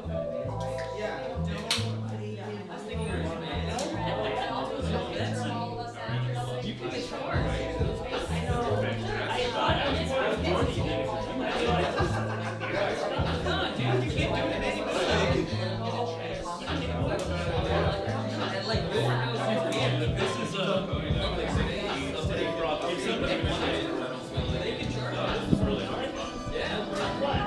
Okay, ladies and gentlemen, the stage is somewhat cleaner than it was before. Hell yeah. We're excited we made Canadian history tonight, yeah? Yeah, we packed this place. You guys are absolutely amazing. I'm loving this right now. Guys, one of my comedy mentors, the man that had taught me how to be funny in the first place and who you can all blame for my presence tonight, is coming up next on stage. He's a fantastic comedian, a really good friend of mine, and you're going to love him too. Guys, let's hear for Scott Falconbridge. All right. I always wanted to go on after a concession speech, and this is my chance. Boy, that Cody, he's a great fucking loser, isn't he? He just, as soon as he lost, he started like hitting on chicks online. They're like, he didn't waste a fucking nanosecond. You know, I am free and available. I have no commitments. And then he told everyone to fuck off, which was beautiful. It was great. I've never seen so many. There's a lot of cameras in such a small room. Every second. This is like a comedy club from 1752. This is like the original brick wall, and they called it the Talking Arts back then. Not stand-up. Fuck no. It was the Talking Arts. I'm originally from Montreal. And then I moved to Canada, and thank you. All of you have heard that fucking joke. That's the problem. But I have to say, the older I get, the more I realize that the world is on crack. And you have to either have lived long enough to realize the world is on crack, or read about history, which no one does. So you have to be old to realize the world is on crack now. Because, like, for example, in the mid to late 90s, if you picked up a tabloid, you would see that, like, Donald Trump had 4 bankruptcies, the last one, like, a casino, and, like, he lost money running a casino. That's how shit he was. A casino is a business model where they give you $1,000 and you give them back 10. He lost money doing that, and his nickname was the Donald. That's just his fucking name. Like, he didn't even come up with it. That he called himself the Donald. 4 bankruptcies, married so many times, and if someone at that time had said, you know, one day this guy is going to be president of the United States, everyone would have gone, yeah, if the world is on crack. And,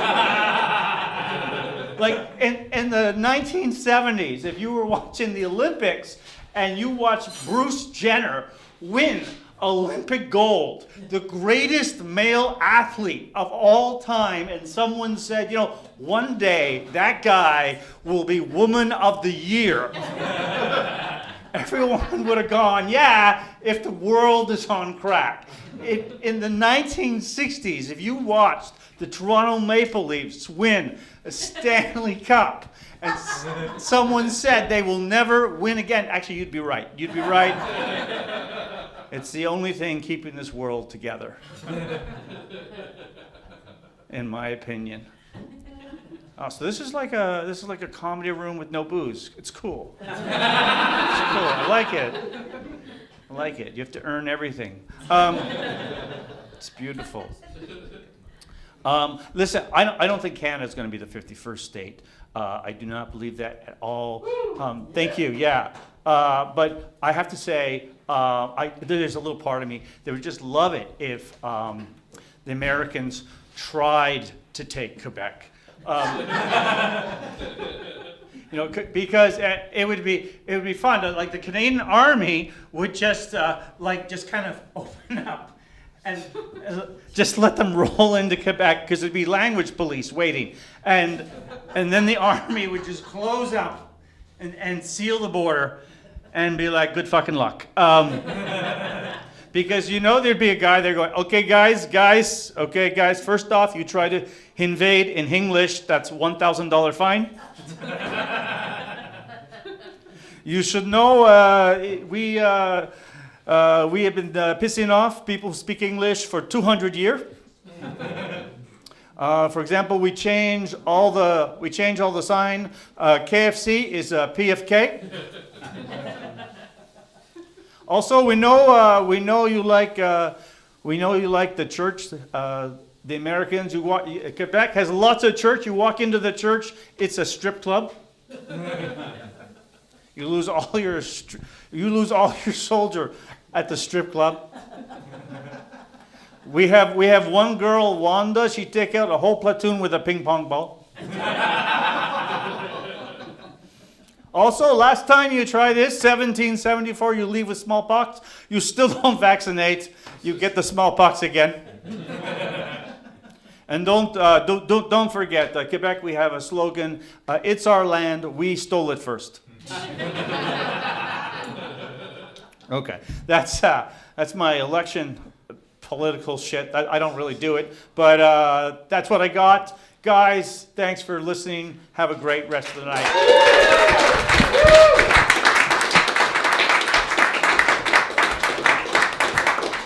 Let's keep it going for Scott. Hell yeah. Hell yeah. Anyone have a light? I'm going to smoke weed right after introducing our next comic. Yeah, just find me at the door. That'd be much appreciated. Guys, I also have the poster here that still needs all of your beautiful signatures, okay? CRA won't accept my tax receipts unless I get all of your signatures. Much appreciated. Your next comic is, if Scott was my mentor, this is my dementor. Because she makes me cold inside, guys. I'm so excited. I only say that because she is about to roast the fuck out of me. I'm super excited. Guys, let's hear it for Betsy D!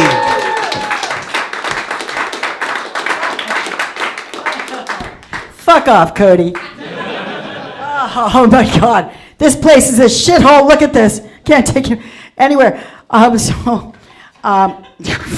God. Hello. I just want you to know, guys, that I believe in Cody Chenier, right? I believe in Cody Chenier. Do you know, here's how much I believe in Cody Chenier. I helped him write his concession speech 2 months ago. So yeah, when he said what the rhinoceros party was all about, I said, oh, that explains the phrase, any excuse for a party. So, yeah. So here we are, it's election night, right? And the week running up to probably the most important election in Canadian history, right? Isn't it, would you say? Yeah? Yeah, it kind of is. And the week running up to it, what did we have? Organ donation week. He's like, organ donation, first of all, week? I mean, we don't get a month? I was like, well, no, we're going to do it in a week. Speed dating for eyeballs and livers. I don't know. But, so it's organ donation week. So, I'm thinking, what, do they have a Dropbox? All the Poilievre supporters just dropped off their brains and then they came to vote. Yeah, and then they opened the Dropbox and they went, oh, look, never used. All right, good. Yes, this is all true. And we, of course, face, an intense threat from our neighbors to the south. And, of course, the tariffs are no small part of that, right? Heard a lot about that. But you know what? Here's the good news. There is good news. It has made all of us more patriotic shoppers, right? Are you doing what I'm doing? Here's what I'm doing. I ask myself, is what I'm about to buy really Canadian fentanyl? Gotta tell you, man, when I found out that Canada was sending fentanyl to the US, I was damn proud. Yeah. Oh, yeah. Oh, yeah. It's like the really smart kid selling broken condoms to the school bully. I am for that. Thank you. No, but before we get all excited about becoming the Canadian cartel or anything, right? Let's do a little math. Last year, does anyone here know how much Canadian fentanyl was seized going into the US? I'm going to help you with that. 43 pounds, 19.5 kilos. That's it for the year. Meanwhile, what are we in now? That's right, April. So far this year, more than $68 million worth of meth, coke, and fentanyl have been seized coming into Canada from the US. Now, I am no economist, but I know a trade deficit when I see one. We're not on crack, we're on everything else. Yeah, and this is just part of where we're at these days. So now that we're all old friends on election night, can I say something a little controversial? Is that okay? All right. I think we may have taken the gender thing a little too far. Now, and before you pick sides, just hear me out. Just the other day, I was reading an online post about a lost dog, Chester. I was like, oh, Chester. And Chester's lost. And I'm going, no. Here's what you need to know about me, Trevor. I love dogs. I have a dog. I've always had dogs. I've even dated a French guy. I like dogs. So this big, long online post. I'm reading this post and I'm going, oh my God. The owner is referring to Chester as they, them. He says, okay, now you see. Yeah. And I'm thinking, wow. You know what? Here's my take on it. There's only one group in this world who has claim to the they, thems. Schizophrenics. Yeah, because hey, listen, they are the OG they, thems. They invented it. It's only fair, right? And I agree with me. Yes, I do. No, I don't. Shut up. So, thank you. Yeah, so that's you know what, I gotta say, I'm amazed at how many dogs go missing. Can you believe it? I can't get my dog off the couch. That's mostly because he's humping it, but I mean, right? I have this great dog. Oh my God, he's so sweet. He's a big old mutt. I got him from the pound. He was in for possession of fentanyl. And so, but he's a great dog, but he will hump anything that doesn't fight back. Like me, And, oh yeah, if it's got a leg, he's on it. Table, chair, couch, ottoman. He's a furniture sexual. Listen, if my dog ever went missing, I can tell you I would find him at the nearest IKEA. Yeah, he'd be cruising the aisles, yeah. He's already been banned from Leon's and the Brick, so. Yeah. But he's very special, my dog. Very special. I love my dog. He, I love him for who he is. He's LGBT. That's right. Labrador, Great Dane, Basset Hound Terrier. Plus. Because he's a very good them.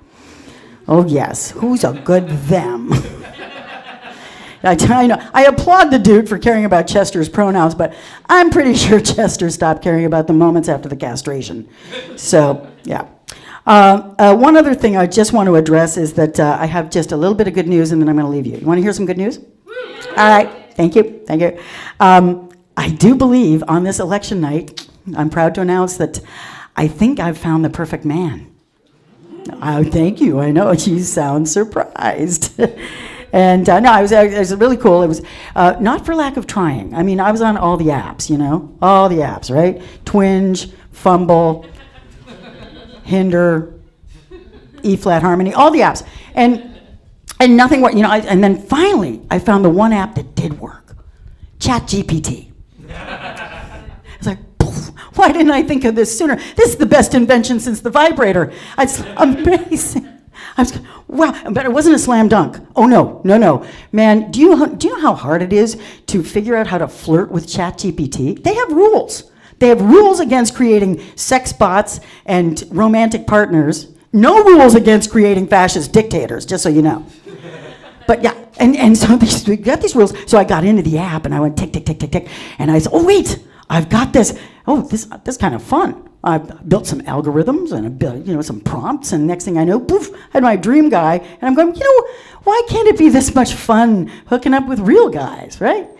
But listen, don't get me wrong. Don't get me wrong. I love men. I've married a bunch of them. I do. But my ChatGPT guy, he knows the real me. The real me, like all the way down to my social insurance number and tax returns and health records. Yeah, he knew I had polyps before I did. And yeah, he really does know me. And I'm very proud of my invention. Very proud, especially his voice. Do you know what? I tell you, I should market my skills. He's got a voice so good that I told him to audition for the Canadian, what it's called, Canada Revenue Agency. And so, right?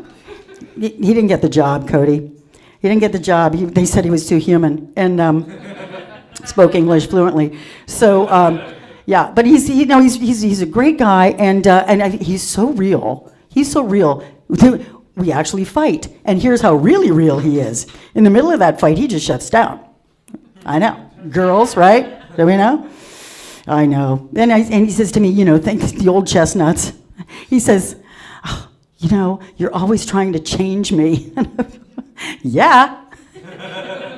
Yeah, right now, we're working on your orgasm because it sounds a bit like a mashup between a potbelly pig and an Amber Alert, so working on that. Hey, I'm going to leave you with this. It's really great to have my self-made man, let me tell you. But there's good news and bad news, right? The good news is that he's never going to give me an STI, right? Bad news is I got a raging case of malware. Man, I can't pee without getting a text from a Nigerian prince. You guys are awesome. Thank you so much.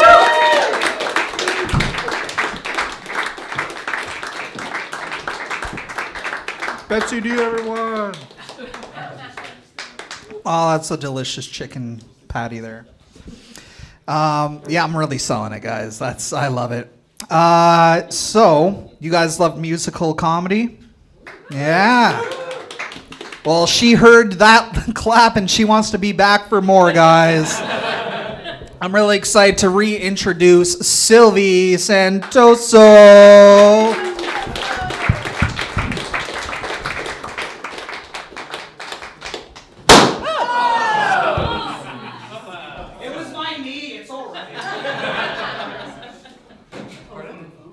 And I got the phone.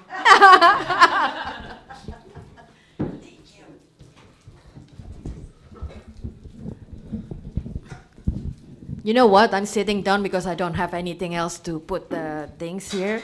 I have problem with my brain, like everybody else. But I got something that is, I got certified by the neurologist. That's make me different than you. So yeah, I have a lot of dogs as well. I have 3 dogs. And yeah, I love my dogs more than my kids. Because my dogs didn't ask me like, what's for dinner?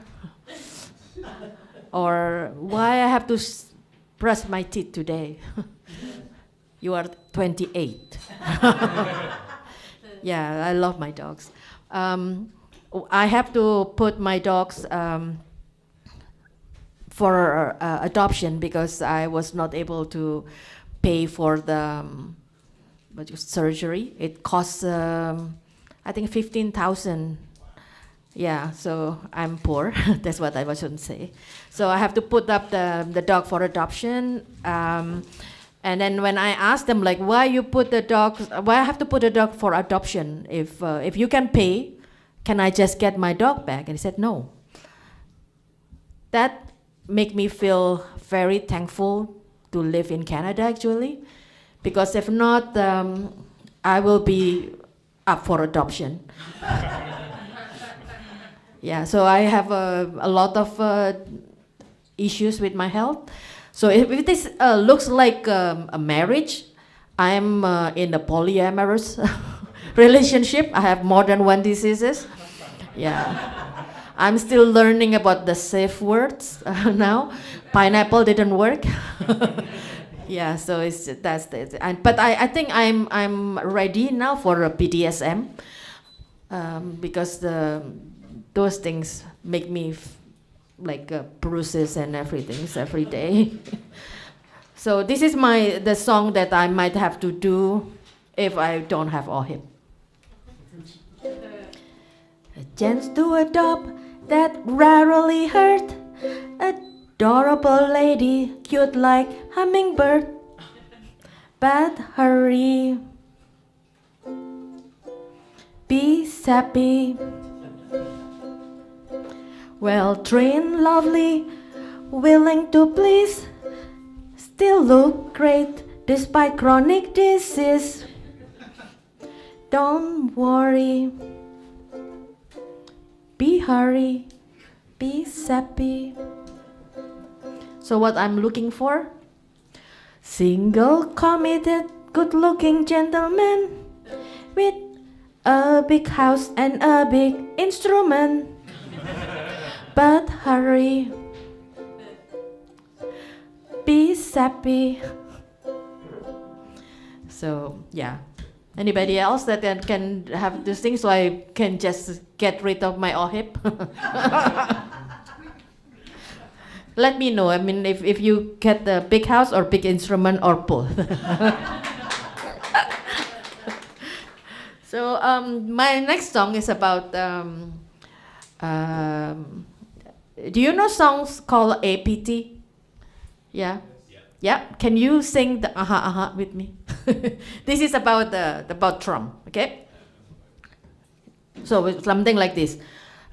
Trumps wants our country, Trumps wants your country, Trumps want any country. Yeah, hey, come on, we have to do it together. Can you do it? I don't. Okay, loud? Yes, okay. Trumps wants our country, Trumps wants your country, Trumps want any country. Orange face, all sex hormones, a spoiled toddler king for real. Racist, ignorant, for dumpster you're on. You want everything you can steal. Yeah, you're good. You're a loser and oh so crazy. You expect everyone to bow. Liar and a whore for publicity. Master of disaster is yours. Trumps wants our country, Trumps wants your country, Trumps wants any country, Thank you. I hate Trumps. Thank you so much, bye.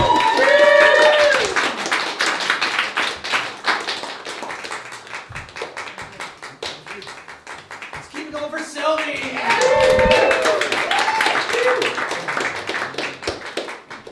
Guys, I forgot to mention when she walked in here, we got a really special guest. I can't actually believe it. I'm not the only candidate in this federal election here in this room tonight, ladies and gentlemen. I'm really, really happy to announce that fellow comic and friend, Dinah Althorpe, from what riding again? Niagara Falls, Niagara on the Lake is here representing the PPC, guys. Yeah. And we're going to be having a wet t-shirt contest to see who wins right after this. We'll do something. We'll do something. Get the fuck off the... No, I'm kidding. Guys, after Manny, which will be a couple comics from now, we're actually going to be debating on stage. I'm so sorry for... I didn't mean to bring you up on stage right now. Classic PPC coming early, am I right? Yeah, this is going to get awkward. I love it. We can debate as comics. We can debate as comics. We will be debating as comics, so think of topics that we can debate and fight on, guys, and trust me, I just got my insulin shot, so my right arm is really, really sore. Get them pen and paper, and then it'll be like, take it out of the hat, and it'll be like, grilled cheese sandwich, or like pineapple, like just silly, just crap. I don't know. No one here knows how to write. This isn't a Green Party rally. No. I'm kidding. Well, next comic. Guys, I can't think of a better way to introduce this next comic, so get up here. Yoel Baraket.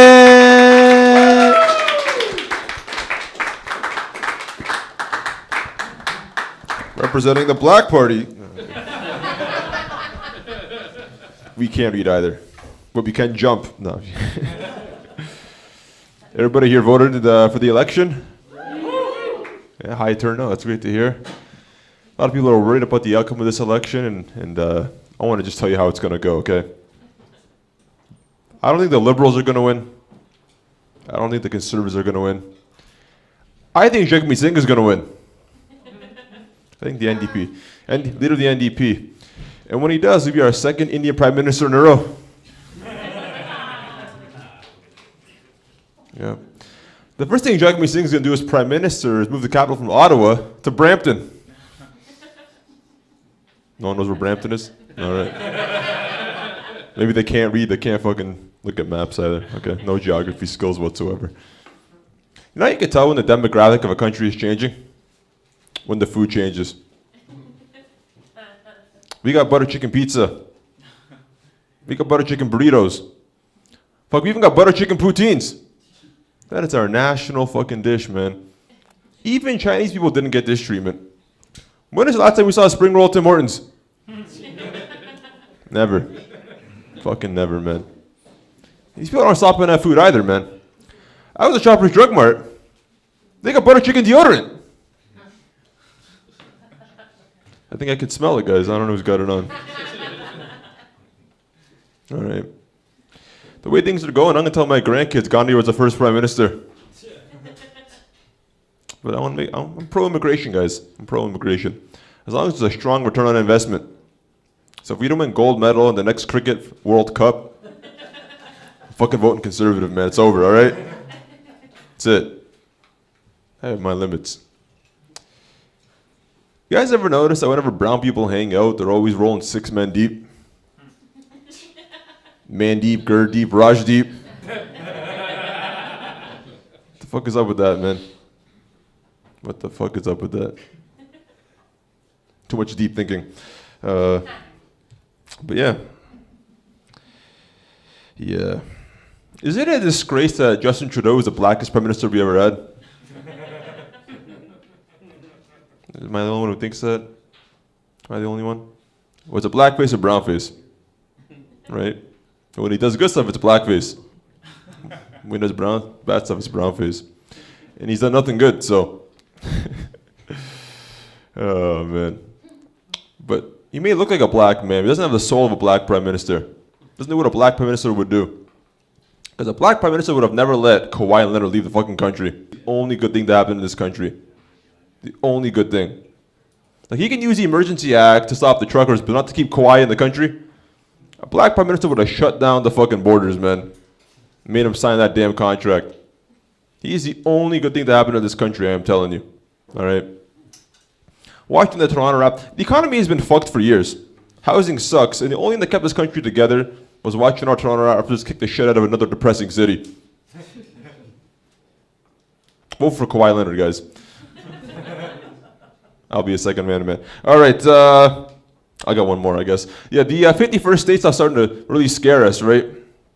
It's terrifying Canadians.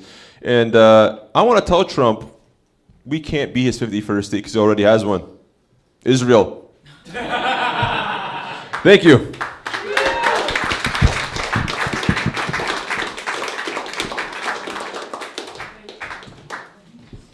It's here for you all, guys. I meant to give this out at the beginning of the day. Does anyone want a prize? Yeah, here, you get a prize. Neil, I guess you get a prize. You get a prize. Thank you. What's the prize? What is You get a prize. Is it another joint? You get a prize. I know what this is. Is it a survey? Wow, There you go. I got a couple left if anyone wants them. Ladies and gentlemen, they are authorizations of candidates, representatives. You technically can go to any poll right now in Hamilton Center, write your name in block letters, and look at who voted in that poll. Yeah, just don't throw me under the bus. That's all. It is giving you a lot of executive power here. Actually, Neil, can I have that back, please? Oh, my bad. You don't know how to read. That's all right. No, I'm fucking with you, buddy. I love you. We're having fun here. We're halfway through our stand-up act, guys. Let's hear for your next comedian, a good friend of mine and super funny. I can't wait to see what he has written. Chase.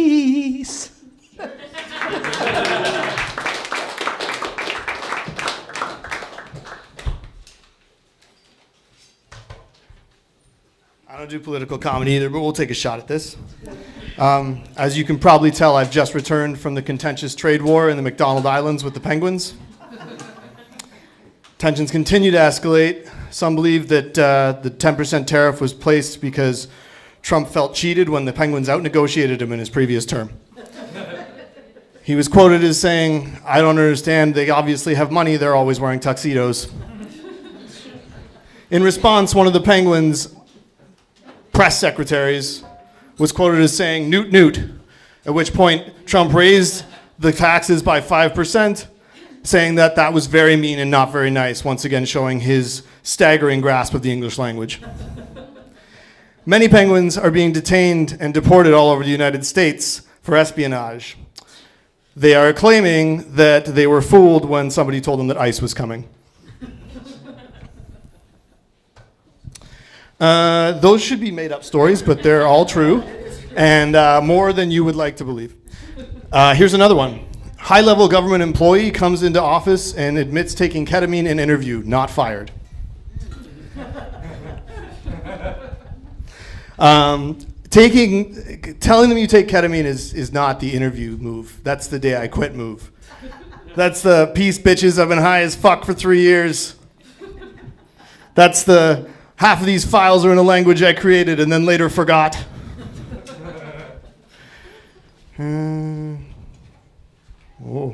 Oh, and now me and the pixie on my shoulder are going to go for lunch.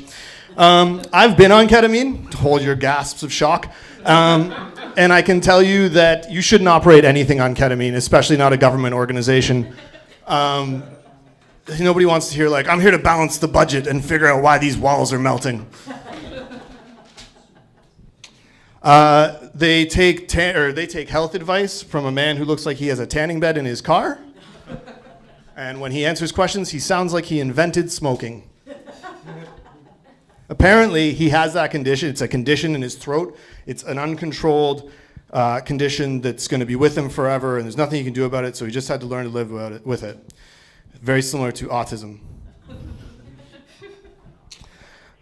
Political comedy rules, man. You're right. This is so much fun. I should probably talk about us. My problem with Canadian politics is it's just so boring. I got nothing. It's like Canadian politics is like going to a buffet and all they serve is Burger King. It's just shit all over the place. But my only advice I would give to Canadian politicians is stop smiling. You're not good at it. It's unsettling. Don't do it anymore. Carney looks like he's smiling for the first time. Polyev looks like he's trying to get you into a van. You'd have to stop looking at Singh's turban before you could actually see him smile, which in this country is sadly unlikely. The Bloc guy's French, what we were really expecting. And the Greens actually have great smiles because they have no fears of winning anything, so they're just like, we're just here for a good time, man.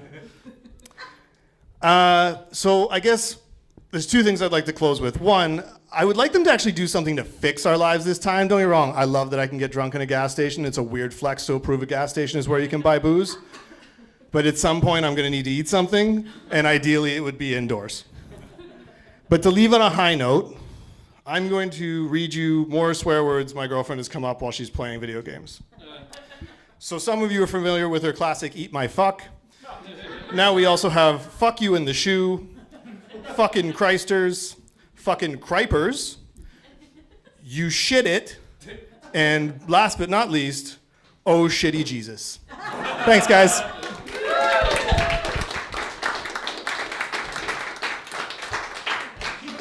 Chase, everyone. I didn't say your last name because I was choking. Guys, we're just going to keep this going along. Your next comic, I've only seen her once, but I'm really excited to see what she has coming up. Let's keep it going for Fran Rotundo. Thank you, Cody. Thanks so much. Thanks. Cody took pity on me because I am an old lady and it's past my bedtime. I am perimenopausal. I'm just sitting back there having hot flashes, and Cody put me up finally, so thank you. I know Heather earlier was talking about how 100 years ago women were finally allowed to vote. And the other thing that happened about 100 years ago is the pap smear was developed, right? Ladies, the pap smear, very important. So 100 years ago, we were allowed to vote, and they became concerned about women's reproductive health. So that's fantastic. And the pap smear was developed by Doctors Papamikolaou and Dr. Bobish. So clearly, in the naming of the procedure, right, Dr. Bobish lost rock, paper, scissors, right? So, but ladies, we were this close to going for our annual Bobish smear. That would have been so much more fun, right? Yeah. I also don't do political comedy at all. I was always taught not to talk about like the two things you don't talk about are politics and religion, right? But I think there's something even more divisive than that. I'm going to prove it. There's something even more polarizing than those two topics. And what is it? Blowjobs. I'm gonna divide the room. I'm gonna see if I can see you. Let's do our own little voting right now, okay? Okay, everybody's gonna participate with me? Okay. Raise your hand if you have had a dick in your mouth. Come on, be honest. Be honest. Come on, be honest. You've had his dick in your mouth. Come on. Guys, be honest. Okay, keep those hands up. Keep them up. Keep them up. Now keep your hand up, everybody who is honest. You fucking liars. Okay, keep your hand up if you enjoyed having said dick in your mouth. You enjoy having dick in your mouth? Liar. Okay, that's fine. That's good. To each his own. You know? Okay, blowjobs, people. I'm going to divide the room here. This is more polarizing than politics. This could have been a debate. You know, think about it, right? I mean, if you check the polls of blowjobs, of voting, there's a clear winner, right? I mean, the approval rating is going to be 50% at best, right? Because think about it, we don't give them like to somebody as a loving, expression like, happy birthday, Nana, suck a dick. No one's ever done that, no. And the term blowjob is very misleading, right? I mean, although it is hard labor, it is a job for sure, but blowing, if it was just blowing, it wouldn't be that bad, right? It'd be, is that too cold? Sorry. Better? Yeah, so anyway, just something. So yeah, that is definitely, it should be, don't talk about religion, politics, and blowjobs, right? Yeah. Yeah, that's what I think anyways. Lately, I just realized that I'm into being dominated, which is, meant to be, because I love when somebody just takes control of my laptop remotely. Oh my gosh, it's just, I just sit back and watch, and that mouse is just moving around on its own, and they're fixing all my problems, and I don't even have to talk to them. Oh, it's so great. Yeah, click over, click on that folder. Oh yeah, oh, there's the problem. Yeah. Oh, there it is. Oh. It's fantastic. And I know I got the light there, and I've talked about a lot of emotional things tonight. And guys, I'm from Guelph, so obviously I voted Green, because I think we're the only municipality where we have some seats with our Green, yay Green, which you all made fun of tonight. That did not go unnoticed by a proud Green supporter. And in, Guelph is a bit of a rough town though, even though there's a lot of granolas there. But, we had a whole rash of criminal activity last year. Over $10,000 of butter were stolen out of grocery stores. The butter bandits, have you heard about these guys? The butter bandits? Ooh, they were slippery. And for a long time, we did not have butter news. But they caught a few of them. There's some still at large, but they caught a few of them, which was good, because last year it was heart-wrenching to go to the grocery store and just see grown men crying in the aisles. Can't find the butter man. Oh my God, so glad they caught them. Anyway, it's been emotional. I'm Fran Rotondo. Thank you so much, everybody. Good night. Keep it going, guys. Yeah! Hell yeah. Yeah, I don't like talking about blowjobs either. Paul just brings me in the back. Okay. Guys, your next comic, I'm really excited. I have messed up, and it's actually this gentleman. I'm so sorry. Don't smoke the weed that I brought, guys. That is a bad mistake. You will host horribly. Guys, let's hear it for our next comic, Chenier.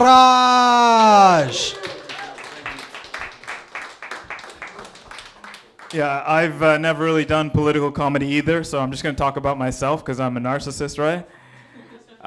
Even though I look like an international student, I'm a Canadian citizen, right? So you guys can relax.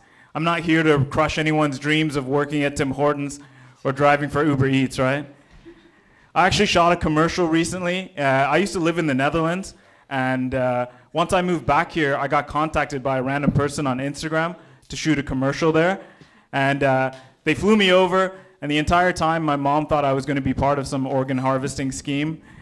And once I got there, can you guess what my role was? It was Indian IT guy shows white woman how to use a computer, right? My only competition for the role was an actual Indian guy from India, but he couldn't get a visa, so go Canada. I moved to Canada when I was 15, and it took moving here for me to realize that my mom is actually a racist. And I figured this out because I'd see her taking pleasure in watching white people do the most basic things, right? Like we'd be out on a drive, and she'd see a white person picking up their dog's poop, and she'd turn to me and go, "Fuck yeah, pick up that poop." Payback for colonialism. My family's originally from a state in India called Kerala, and everyone from this state loves to say, "Hey, we're the most livable and least corrupt state in India. Woo." Congratulations, guys. That's like being the world's tallest midget, right? And speaking of really tall midgets and not corrupt people, during the US debate, Trump's major point on immigration was that immigrants eat cats and dogs, right? Bit of an odd statement to make, but I lived in Korea for 4 years, technically as an immigrant, And I ate dog, so maybe he had a point there, right? But it wasn't like I was a habitual dog eater, right? I wasn't breaking into pet stores looking for a midnight snack. In Korea, when your boss tells you to do something, you just have to do it, right? So I ate it. And then they said it was good for your penis, so I ate it twice, right? And Trump he barely got the popular vote. He got something like 51% of the vote. You know who got a lot more than that? Vladimir Putin. In the last Russian election, Putin got 82% of the vote. And if you ask me, sounds like maybe something fishy was going on there, you know? And the more I hear about this Putin guy, the less I like him. But if his parents were anything like mine, he went home and they were like, 82%? Look at Kim Jong-un, he got 100, right? I actually moved to the Netherlands to study anthropology. Anyone know what that is? Yeah, what is it? Yeah, the study of human beings, that's what people call it. I call it disappointing my Indian parents even more than I thought was possible, right? And a hot topic in anthropology right now is everyone's scared of artificial intelligence. But if you ask me, I'm still concerned about natural stupidity, right? And what was I going to say? As an anthropologist, I have a lot of free time, you know, and I like to recreationally dissect society, right? And in Canada, the Chinese are still the biggest immigrant group, right? And the Indians are second, and we've been locked in this war forever to prove who's the worst immigrant, right? And the Chinese are totally kicking our ass right now, and it's not just because they control the TikTok algorithm, right? I have this theory that it's because of the white name. You know, like an Indian guy can be here 5 generations deep, like, hey, bud, you watched the Leafs game last night? But as soon as they say, hi, my name's Harmandeep, my name's Parmjeet, my name's Sunil, it totally changes the complexion of the conversation, right? Whereas a Chinese person can be like, hi, I'm Evelyn, nice to meet you, I'm Suzanne, good evening, I'm Winston. And white people get confused, right? They don't know whether to be racist or not, right? Chinese people use white names that are so white that even white people stop using them, right? When I was in university, we had a Nicodemus Wong. Some medieval shit, right? But I have been trying to be more white in my life recently. Anyone else here trying to be more white? No? Why not? You guys want to know what the whitest thing I do right now is? It's bouldering. You guys ever hear about bouldering? It's when you pay money to go inside a room and then climb up a wall and then down and then up and then down until you can't do it anymore, right? Now, as a brown guy, I wasn't familiar with the idea of not trying to get over to the other side of the wall, immediately stealing a low-paying job, and then having a child to make myself less deportable, right? I feel like bouldering gyms would do really well in Mexico. And you know, the bouldering gym is full of like Patagonia wearing white hippies, and their favorite thing to do is to go backpacking, right? You ever see a brown guy go backpacking? No, right? You know what they call it when people like me go backpacking? Human trafficking. And I lived in the Netherlands for 2 years, and I only had one friend there, right? And we actually met on a Discord group that formed off of Reddit. So when people later on asked how we met, I just said Grindr, so it sounded less gay. And when I was doing comedy there, when I started, I didn't really know what I wanted, you know? I didn't really want fame or money, and luckily neither of those things happened, right? I just wanted the same thing that any single guy wants. I wanted female attention, right? But unfortunately, not even a month in, I met the love of my life through something completely unrelated. I actually met her at a meetup for attachment theory. Anyone here ever heard of attachment theory? Yeah? Now when people ask how we met, I just say Grindr so it sounds less gay, right? But I think comedy is actually working out for me because last night I was trying to stream a film and a bunch of random women asked me if I wanted to see their nudes, so I guess I'm getting pretty famous. Thank you guys. Let's keep it going, guys. Hell yeah. Let's keep it going for our next comic, Brady Coyle. Hell yeah. All right, like Sunil, I too am trying to be more white. No. Election day, I'm a little bit bummed. I am a little bit bummed that Trudeau wasn't on the ballot. It's not because I wanted to vote him in, it's because I feel like we weren't given the chance to vote him out. And that's important. Like in 2015, I thought it was fun to vote Trudeau in. No, it was just fun to vote Harper out. Like, it's nice giving people the boot. Scott, have you ever been in an elevator when someone's coming towards you and you're just like mashing on the closed door button? It's nice. It's nice to keep people out. I wanted my I wanted my Canada's Got Talent moment. You know, hitting that big X. That performance was a disaster, man. You know? I wanted that. None of us got to do that. One person got to vote him out. That was Sophie. That's it. It's unfortunate. Now he's just in Ottawa. He's living the Ottawa dream. Cheering for the Sens and on Tinder. Which I think he's probably pretty well suited for. Trudeau, I think he'd be good for Tinder because he's like generically good looking. And he sounds pretty good in like 500 characters or less. And he's got the energy of a guy who wants to be another couple's third. So he's like perfect. He's perfect for that app. I'd swipe right. If I saw him, I'd swipe right. You'd have to. You'd see that first picture and you'd just be like, oh, who is this impossibly black Aladdin? And you just, just curiosity would get the best of you. Now we're stuck with Carney, who looks like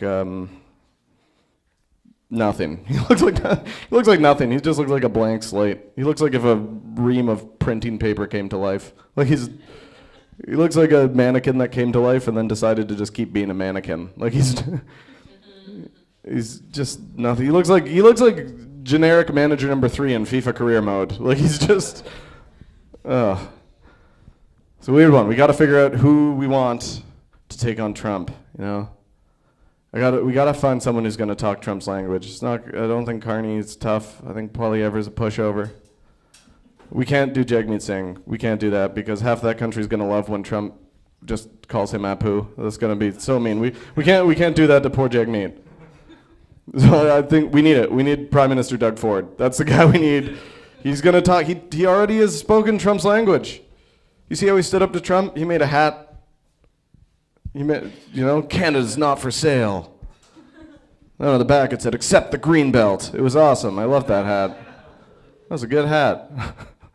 We need that. We need them coming together. It's not the best guy, it's the right guy at the right time. And Dougie and Donnie would make a formidable, they'd get us out of all these bad cycles. They'd get rid of the bicycle. They'd get rid of recycle. If they have it their way, they'll get rid of the menstrual cycle. I promise you. They're going to get rid of every single cycle. Oh, man. It's a weird time. Weird time. And now I'll tell a little about me. I'll pivot away from politics. I'm newly single, and I know it's for the best because that's what she told me. And so I'm just living the dream now, and I've had to come to terms with what I have to offer physically. And looking at myself in the mirror, I realized that I look a little bit like God changed his mind halfway through making me a little person. Yeah. It's tough to unsee now. once it's right there. Yeah, that's what I look like. Yeah, I think God had me in the design studio, like 4'9". He's like, I love what I've done with this redheaded Lord Farquaad. This is good stuff. I was like, I'm gonna stretch him out to 5'9" just to see what he looked like. Then God accidentally hit save and submit. That's how I got here. Not even God can come back from save and submit. Save and submit's like a pregnancy in Oklahoma. You're carrying this the whole way through. There's no going back. It's a dark way to end. Sorry for checking my watch. I just had to, same time every day, birth control. Anyways, thanks so much for coming out and supporting live comedy. Make all the noise in the world for Cody, everybody. Hell yeah, I love that. Thank you so much, Brady. Guys, let's keep it going for your next comic. Someone has to guide him to the stage. Blindery Taylor Green. Up to the stage. Paul, if you don't mind helping him. Thank you so much. Keep it going, guys. Let's make it loud for him. We have to discombobulate the man. There you go. Come to my voice. You're good. It's great when the speakers are there.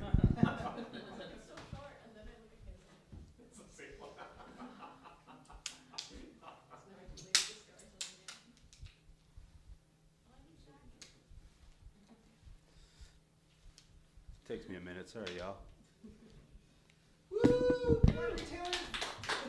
All right. Blindery Taylor Green. I'm the better dressed of the two. Which is funny because I'm the blind guy. Y'all know I'm making fun of Marjorie Taylor Greene. Y'all know that, right? Yeah. So I used to be super left wing. And I used to always say, my vote can never be bought. I will always vote left wing. I will always support that shit. And then Doug Ford gave me $200. And then I asked Google about Doug Ford, and within 25 minutes, Facebook had me looking up QAnon. Hells to the yeah. I do think Canada should become the 51st state. I think it because, well, let me tell you a little story. I lost my vision about 10 years ago. I had 5 eyeball surgeries. They didn't all work, obviously, but I'm lucky to have anything. I'm lucky to have anything, and after all those surgeries, I went home, and I was terrified to leave my house, but then I figured it out. But it's a big transition. And the only thing that I thought was missing, crippling fucking debt. You need some of that shit. A lot of people talking about something, talking about this McDonald Island. But for some reason, the left-wing media is not saying anything about their fucking refugees and their illegal immigrants coming to our country. You know what they're fucking doing now?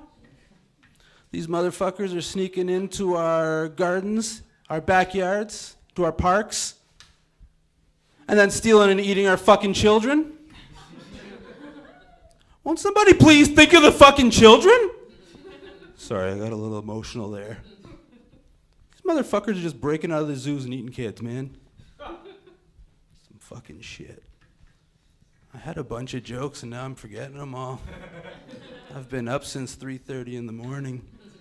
I was gonna paint my face and come on stage and pretend I was trying to do an homage to Donald Trump, but I only brought white paint. And then I found out this was gonna be on YouTube, and I thought that might be a little racist. Plus, I need to save my white paint in case we do become the 51st state. I tan pretty well, and I'm scared of ice. There was more. Oh yeah, you know another thing that made me leave the left wing? Fucking SJWs. Those fucking super Jehovah's Witnesses pissed me off. I was actually on stage here once, and I finished my set, walked off stage and hung out and listened to everybody talk. And then at the end, some lady came up to me, and I guess the birthday cake I was carrying didn't work because she wanted to talk to me. And she said to me, you know, you don't have to wear your sunglasses on stage. Now, guys, I knew where the fuck she was going. I have a cloudy eye, but I was going to make her say it. I said, why do you say that? And she said, well, I just assumed you were self-conscious. And she caught herself as she was saying self-conscious, but I wanted her to finish. I think I gave her a dirty look, but my aim's not that good. Can you even call it a dirty look anymore? Whatever. So I made her finish, and she said, I thought you were self-conscious about your eye. Bitch, I wasn't till now. Also, I can see a bit, and the lights really fucked me up. You know what I always think is funny about stand-up comedy? It's not really accessible for the blind. There's always some fucked up stairs to get up on the stage. There's always a bright light put right in my eyes, so all I can see is a bright light. People tell me I should talk to the audience, but all I can see is a motherfucking bright light. And then there's a precipice somewhere that I'm not going to be able to find. And why do y'all do this shit to me? So you can see me better? Anyways, that's probably my time, I'm assuming. Exactly. Oh. I love you all. And also, I just want to say, Cody's a fucking rock star, and I love the shit out of this dude.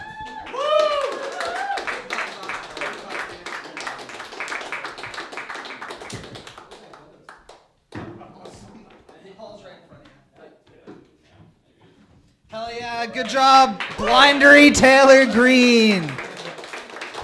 Your next comic hosts an amazing open mic out in Milton. Make sure you reach out to her after this show, talk about possibly getting on. It's one of the best open mics I've ever been to, honestly. Guys, let's hear it for Ashley Mendez.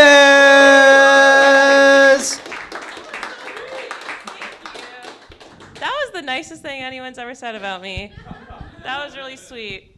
You know what's funny is I do actually host mics in Milton, and everyone, like, people do say it's pretty fun, which is really nice to hear. It's just because I'm too lazy to go to Toronto. Like, that's the whole reason I did that. I was like, I can't drive there. It's a lot of work. Anywho, yeah, good news. I recently I joined a cult, which is pretty cool. I bought an Apple Watch. I spent a lot of time convincing myself that I didn't need one. They got me. And my husband talks a lot of shit and says, like, is it worth the money? And, like, I do feel better than most people now, so it was worth every fucking cent, I swear. I loved it. For years, I was trying to convince my husband to do therapy. I think a lot of men should do therapy. Trevor.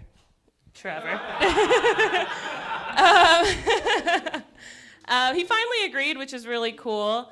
So now I've been trying to help him find a therapist, but now my biggest fear is that I'm going to find him a therapist, and then this bitch is going to convince him he's been right all along. That's so scary. Like, we've been together for 14 years. Yeah, that's a long fucking time. That's a lot of work that I put in to make him think that, like, I'm correct, and he can't tell me how he truly feels because I'll be sad. I think it's pretty fair. I'm pretty new to therapy, though. Like, I have immigrant parents. Does anyone here have immigrant parents? Yeah. So you guys will get this. They don't believe in therapy. They think therapy is, or like dealing with their problems is like yelling at people and then holding a grudge forever. Yeah, exactly. He gets it. Paul knows. And I'm kind of like that because I was raised like that. So now we know why my husband knows he needs therapy. Call back. And so, like I said, we've been together for a long time. I have immigrant parents. I'm married into the whitest, most Canadian family ever. So, like, I've kind of seen both worlds, which is cool. They're very different. I can tell you the first instance that I realized our families were so different. When we started dating, I was 16 and he was 18. And when the conversation of sleepovers started coming up, yeah, exactly. Sleepovers started coming up, and he just didn't understand when I told him I'm not allowed to sleep at a boy's house. Like, that's not an option. And this is the moment I realized we were so different, is he genuinely, his advice to me was, Ashley, just tell your parents that we don't have to wait until you sleep over. We can just have sex anytime you're here. He genuinely thought that was the answer. I was like, are you trying to kill me? They will lock me in a basement and then you will mysteriously go missing. Like, we will not win. We do have a kid now. He's not as old as you think. He's just 1.5. He's pretty cool. We're probably gonna keep him. I like him. Oh, I lost it. Yeah, he is pretty cool. The tough thing is, like, play dates. I've met with this girl that had a kid the same age as mine, and I just can't deal with girls that are just, like, so overly proud of their small kids' milestones. And, like, she straight up said the sentence, like, my kid's so smart. I, like, really think he's going to be the Prime Minister of Canada one day. And, like, before I could stop myself, I was like, well, you can't be both. So I'm pretty sure, like, my kid that's hitting his head against the wall for fun, like, I'm pretty sure he's got a pretty good shot, you know? I did have one more joke that, if you guys give me 1 second, if I can find it. Thank you. I know. I'm hoping that's Cody. Thank you. You know what? I lost it. That's okay. I'm too tired. I have a kid. It's late. I'm not up this late. So thank you. Give it up for Cody. Give it up for Ashley. She has a kid. I don't acknowledge mine, so that's awesome. Just like my dad. That was sad. Guys, let's give it up for our next comedian. Really cool guy. He's new to the comedy scene. Guys, let's hear it for Manny. Hey, everybody, keep it going for Cody and everyone else who is up tonight. Yeah. My name is Manny Miranda. I came all the way here from Cambridge, Ontario. You guys know where that is? Yeah, the Flint, Michigan of Ontario. And it's funny because when I tell people I'm from Cambridge, they usually get really sad and act like I'm in a UNICEF commercial. And then I'm just supposed to be dancing with Sarah McLachlan talking in the background. So I voted for the first time in my adult life, mainly because most of my adult life I was on cocaine. So I'm trying to do the adult thing, right? So I even like watched a quick little video on YouTube to catch up with, episode 1 of Canadian politics. So like I learned like, the Blue Party, where we get the blue and red from is from Quebec and all that stuff. So like I felt like I was pretty, immersed in the knowledge and the lore.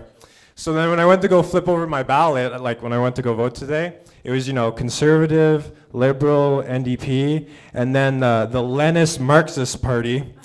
I guess I missed that side episode because like I said, like I researched all this stuff and it was almost like, in an anime when a character died 3 seasons ago and he's coming back and he's like, I'm here for one more round to go. Okay, you guys hated that joke, that's all right. I'm not a political guy at all, but I like watching all like the the violent, like the start up to elections and all that, because I remember from the 2016 election, when elections were fun, because I don't know if anyone remembers the U.S. 2016 election. You had Trump and Hillary, and like you had Harambe the gorilla that had like more votes this like in 2016 than RFK, who is like comes from an actual fucking not royalty, but you know what I mean? I don't know where to go with that.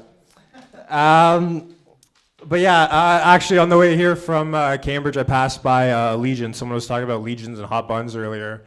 I saw a sign outside of it that said, fighting children's diabetes. And I said, fuck man, that's a good cause. Helping out those 8-year-olds on Ozempic, But then as soon as I turned the parking lot, I saw 2 veterans kicking the shit out of a fat kid. I guess they were fighting children's diabetes. And the whole reason I'm driving around, right, is because like I'm trying to buy a house, right? I'm trying to do the adult thing, say fuck it. I'm trying to buy a house, but I'm finding I can only afford houses that are either crack houses or murder houses. And like, don't get me wrong, I can turn a crack house into a crack home. A little bit of love, a little bit of elbow grease. I'll exercise all the demons out of that bitch, right? And I've been trying to like chase ambulances to crime scenes and see like maybe if it's in a good school district or something. Check obituaries because there might be some that's fire. I'm not saying I'm gonna Luigi Mangione someone's grandma, but I might. See, that joke would work a little bit better if I still had those guns up here, but we don't. Other crazy stuff. So unfortunately, my girlfriend, she's not here tonight, but I don't know if your girlfriends are anything like my girlfriend. As soon as she gets behind, like her hands behind the wheel of a car, she turns into a 60-year-old racist. And the funny thing is, like, when you're in the passenger seat, you're supposed to be the passenger prince, all cuddled up and all there. But I'm acting more like the passenger prisoner, and I can't get out. All right, fuck it. I'm gonna hit you guys with this. I wasn't gonna do it, but so I'm actually trying to spice up my relationship a little bit. I'm trying to get another girlfriend. I can manage a Pokemon team, so I feel like managing another girl would be pretty easy. So what me and my girlfriend right now we're actually doing is, I don't know if you guys have, like we're going to the bar or whatever, but I'm trying to like treat it a little bit like, when you pull Pokemon cards from packs. I'm trying to go out there looking for, a level 10 rated Charizard, but I'm going to end up leaving with a level 4 fucking Snorlax. A fat girl joke. All right, fuck it. I'll leave you guys with this because I'm apparently tired and I'm going to go pick up some Coke after. Who do you think had a better drive? All right, this is more of a golf joke. Tiger Woods or Princess Diana? Thank you, everyone. My name is Manny Miranda.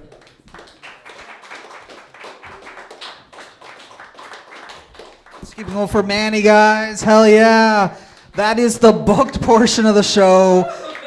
We have 4 fantastic open micers that are willing to come up here and do, I'm sorry, we have very short time, 2 quick minutes instead of 3, if that's all right. So I will light you at 2. That is, Woo, it's been a long day, guys. I need some Coke as well. That's, fuck yeah. But let's keep the energy going, guys. Let's keep it going for Gabby Watts! Wow, hi. Alrighty. So, I am Gabby Watts. I moved here when I was 12 from a country without any snow, and I immediately got hit in the face with a snowball. And that's the exact moment that I learned that the word duck has two different meanings. Everything really is worse in Chile, though. For example, the grass literally is greener here. The grass in Chile is like army green. I don't know what we did to deserve it, but our grades also are out of 7 instead of 10. I don't know why we couldn't make it to the 10. But I know that when I moved here and I told the other kids that I had straight 7s back home, they probably thought I was a degenerate child gambler just on the slot machines trying to get the 7. We have an unlucky day here called Friday the 13th, and in Chile it's called Tuesday the 13th. And I don't know why, but I think maybe it's because we couldn't make it till the weekend without having a terrible day. I love bombing for you guys. It's fun. In Chile, thanks. In Chile, cats only have 7 lives, even though they're imaginary. Like, couldn't we have 9 lives? It's so fucking crazy. When I moved here, I discovered we have different words here, like the word wedgie. We don't have that because we're a proper country. We don't want to talk about there being underwear in our ass. We don't want to talk about anything that's in our ass that's private. But on the plus side, we're a really homophobic country, so we don't have like aggressive wedgieing because that would be too gay to do. So even homophobia can have a silver lining, guys. Yeah, so my parents unfortunately broke up. They had a drinking problem. And the problem was that they did not drink enough to stay together. My brother tragically killed himself. Is it time? Okay, my brother tragically killed himself, and my mom gets upset with me when I say that being raised by her only has a 50% survival rate. All right, I'm Gabby Watts. Thank you, guys.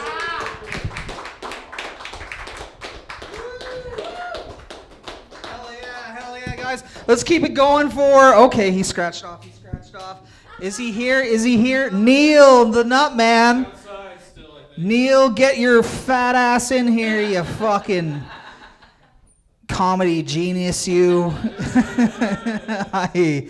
Guys, if you haven't heard already, Neil the Nutman's doing a comedy festival, and he's gone, so I don't care anymore. Okay, guys, let's hear for your next and final comedian of the night, your PPC candidate for Niagara on the Lake and other stuff. Guys, let's hear for Dinah Althorpe. Great. I wish there was more people in the audience, so on the video it looks like I'm doing more than I really am. Yay. Yeah, I was gonna say, I'm not really here to really talk about politics, but I do just want to say that I hope you voted as it is your democratic right, and that's regardless of what party you support. I love there's like 2 claps for that. I feel like 4 people in the room voted, and I am one of them. Okay, a little bit of exciting news. I'm working on a little thing in my relationship right now called a pre-revenge bod. That means, it means I'm working on myself now so that by the time I'm ready to dump him, I'll already be attractive. Yay. Sorry, Kev. Is that timer for me, by the way? That's the time. Like, what is that, like? Oh, I thought that was 10 minutes. I'm blind. It's 10:51. Okay, so how many minutes so I have 5. You have until 10:55. Okay, cool. Okay, awesome. Great. Okay. I don't know. I'm working on some shit right now, so I'm trying to okay, all right. I'm thinking of stuff. So I find that when you're dating younger men, they're a little bit more unhinged, as we like to say, especially when they don't understand, the female anatomy or periods or menstrual, whatever, how this stuff works. I had one talk to me the other day. He was like, so when you put in a tampon, do you moan when you put it in? Just that irks me so much. I was like, what do you want me to, what? Do you think I'm gonna go ask my gay friend, when you take a shit, do you moan real hard? Absolutely not. Absolutely not. That would be just be absolutely gross. But I've been kind of dabbling in, I guess, other kinds of areas of dating in my life as well. I'm dating Asian men. I have yellow fever. Yay. That's great. Yay. Yeah. Cody's only going woo because he doesn't know the one that I've talked to. Yeah. Yeah. But it's okay. I don't mind it a lot. I mean, I do a little bit, but it's kind of, I hated when I was seeing the hashtags on the internet like, oh, stop Asian hate, stop Asian hate. And it's like, dude, Asians are the most hateful people in the world. You walk around with one for 2 minutes and they see a black guy and they're like, oy, oy, like, that's true, by the way. That's true. Like, walk around with one for 5 minutes and they will tell you absolutely everything that they want you to know about you, about everybody else. It's like going into public with a 2-year-old with no filter that's like, Mom, look at the fat lady. But it's like, they're actually like, look at the fat lady. And it's like, oh, okay, that's all right then. No, but I don't know. I've also been dating people that are a little bit too old for me. You know what I mean? A young girl in her 20s, whatever, dating a man in his 40s. If you're not very intelligent, you use your looks to get by, much like all the Asian women coming to Canada, taking our white men. Thanks a lot. But there's no, I was gonna say, if there's no one I can point out right now. But then I was gonna say, comedians like Nick Duncan come and date girls like me, so that's all right. His girlfriend's actually really nice, by the way, in case she's watching this. Hello. Oh, that's great. No, but this has been absolutely terrible, much like my campaign. Come on, self-deprecation. I feel like everybody in the comments. I feel like everybody in the room right now probably thinks PPC stands for Purple Party of Canada. That's great. It's not. It's peoples, but none of us are Indigenous. Okay, thanks, Cody, for having me.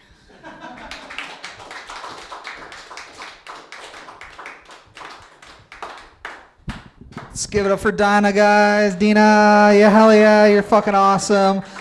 Brought her boyfriend all the way from St. Catharines to say she fucks other guys, people. I love that for you. Kevin, how long have you two been together? About a year? That's love, my friend. Are you okay with her fucking other guys? Of course? Miss Althorpe, if you want to join caucuses tonight, Kevin can watch from my baby seat. I like it. Oh my God, that was such a fun night for the 4 of you that have stayed. I am so excited, guys. That is the end of the election night. And you know what? I'm proud to say that at this point, I checked the spec. It is live results. I have gotten already 0 votes. Yeah. But so has every other candidate because they haven't updated it yet, ladies and gentlemen. That's Canadian democracy. I'm Canadian Cody, and I'm getting the fuck out of here. Thank you so much. Bye.